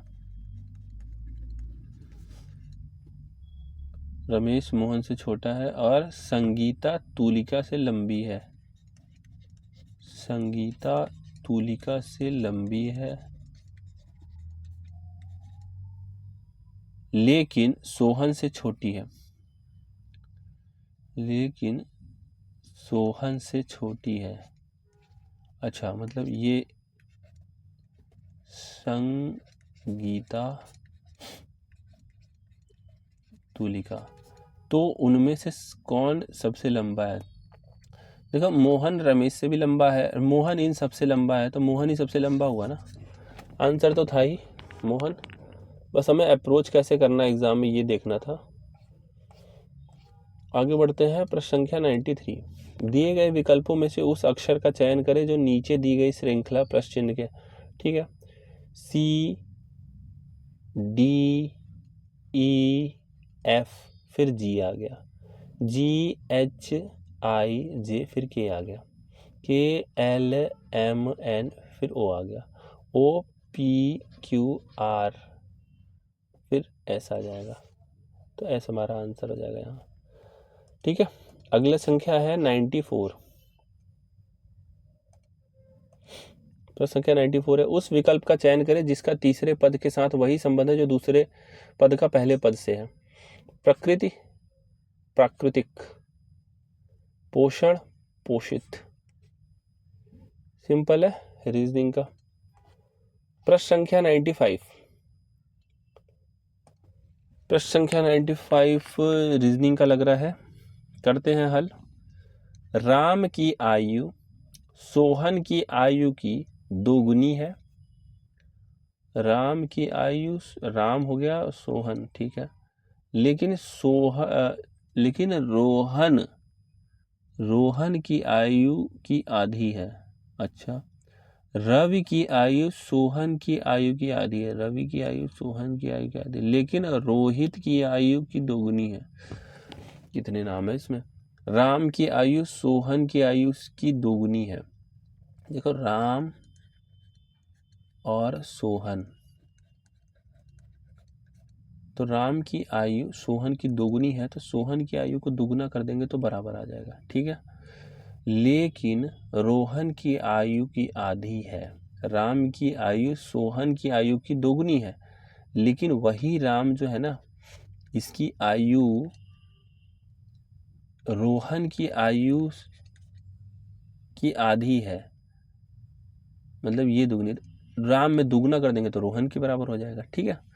अब रवि की आयु सोहन की आयु की आधी है, रवि आ गया। अब रवि की आयु सोहन से क्या लेना देना है इसका, रवि की आयु सोहन की आयु की आधी है, ये रवि की आयु आधी है सोहन की, तो रवि को दुगना कर देंगे तो सोहन के बराबर आ जाएगा, लेकिन रोहित की आयु की दुगनी है। अच्छा, रोहित भी है, तो रवि की आयु और, लेकिन रोहित की आयु की दोगुनी है, तो रोहित जो है की आयु, तो रोहित को दुगना कर देंगे, रवि की आयु दुगनी है ना रोहित से, तो रोहित का डबल कर देंगे, ठीक है। अब ये आ गया। अब क्या बोल रहा है, इनमें से कौन सबसे बड़ा है। अच्छा, तो देखो हम ऐसा करते हैं ना, मान लेते हैं राम की आयु x, माना राम की आयु x। अब ये क्या है, रीजनिंग का क्वेश्चन है, ये बस दिमाग को घुमाने के लिए है, सिंपल ही है, बस हमें कुछ नहीं करना है, जैसा हम कंडीशन रख रखे हैं, जो शर्तें दी गई हैं उन्हीं को हमें बस लागू करना है। x आयु है, ठीक है। तो राम तो हो गया x, ठीक है। तो सोहन कितना हो जाएगा, अगर ये x है तो सोहन क्या होगा, सोहन की आयु हो जाएगी x/2, ठीक है। अब क्या है, राम की आयु x थी, तो रोहन की आयु कितनी हो जाएगी, इसकी आयु हो जाएगी 2x, ठीक है। x है ना, तो राम x और 2x। अब देखो सोहन की आयु, रवि और सोहन दे रखा है ना, रवि कहाँ गया, सोहन की आयु x/2 हमने लिया था ना, माना पता चला था हमें, तो रवि की आयु फिर कितनी हो जाएगी x/2, तो 2 नीचे चला जाएगा तो x/4 आ जाएगा इसका। और फिर रवि की आयु x/4 है, ठीक है। तो रोहित की आयु फिर x/2 हो जाएगी, रोहित की आयु x/8 हो जाएगी, ठीक है। अब देखो इसमें सबसे बड़ा कौन है, राम की आयु x है,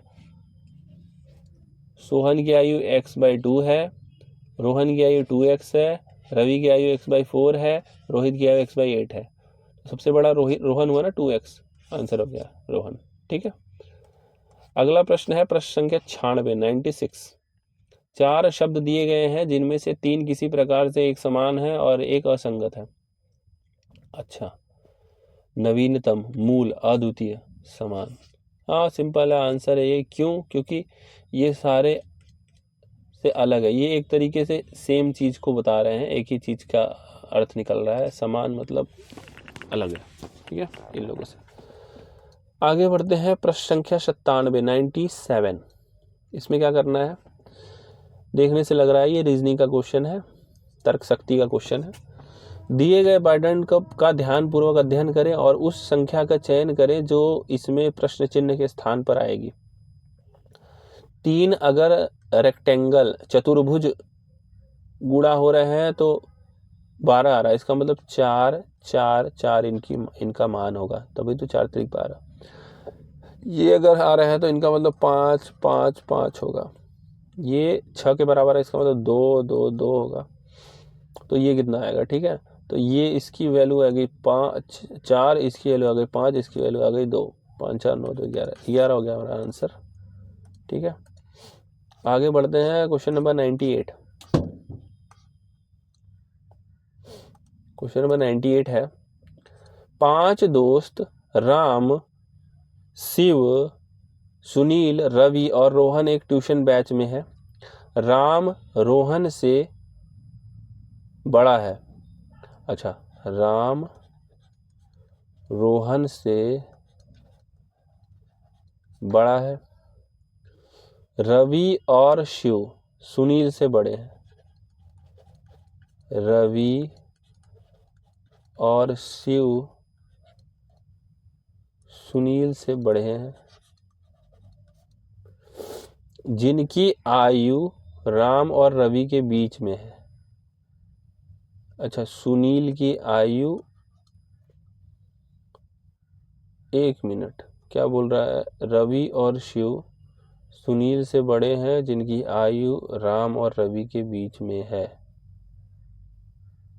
राम और रवि के बीच में है। अच्छा ठीक है। यदि उन सभी को उनकी आयु के आरोही क्रम में रखा जाए, राम और शिव सुनील से बड़े हैं जिनकी आयु राम और शिव सुनील से बड़े हैं जिनकी आयु, अच्छा रवि और शिव है, ठीक है। तो ये राम और रवि। अब क्या बोल रहा है? क्रमशः, तो इनमें से कौन उस क्रम के मध्य में आएगा? सुनील तो है, दो इससे बड़े हैं, दो इससे कम है, तो सुनील तो बीच में आ रहा है, ठीक है। तो आंसर हो गया हमारा सुनील। प्रश्न संख्या 99, दिए गए विकल्पों में से उस अक्षर समूह का चयन करें जो नीचे दी गई श्रृंखला के प्रश्न चिन्ह के स्थान पर आएगा। अच्छा, A B C D, obviously. Y B, ये तो रिवर्स जा रहा है। D E F G H I J, तो डी और जे, अब बीच में आएगा कोई एक नंबर, वो रिवर्स जा रहा है ना। S T U V W X, तो R P Q R P D P J, ठीक है। तो इसमें रीजनिंग के जब ऐसे क्वेश्चन तो आ ही रहे हैं, ABCD वाले, अल्फ़ाबेट वाले, या तो इनको नंबर दे देता है या तो इनको आगे पीछे दौड़ाता है, ठीक है। आगे बढ़ते हैं। प्रश्न संख्या 100 प्रश्न है। दिए गए विकल्पों में से उस अक्षर का चयन करें जो नीचे दी गई श्रृंखला में प्रश्न चिन्ह के स्थान पर है। BEHK, BCDE, FGH, IJK, LMN, N हमारा हो गया आंसर। तो इस तरीके से ये भी सेट पूरा ख़त्म हो गया है। बाकी जो भी क्वेश्चन, बाकी जितने रिमेनिंग सेट्स हैं, उनको इसी तरीके से पूरे 100 क्वेश्चन एक वीडियो में 2 घंटे के लगभग वीडियो बनते हैं, तो उस तरीके से मैं उनको सॉल्व कराऊंगा कि हमें एग्ज़ाम में किस तरीके से अप्रोच करना है एग्ज़ाम को सॉल्व करने के लिए, ठीक है।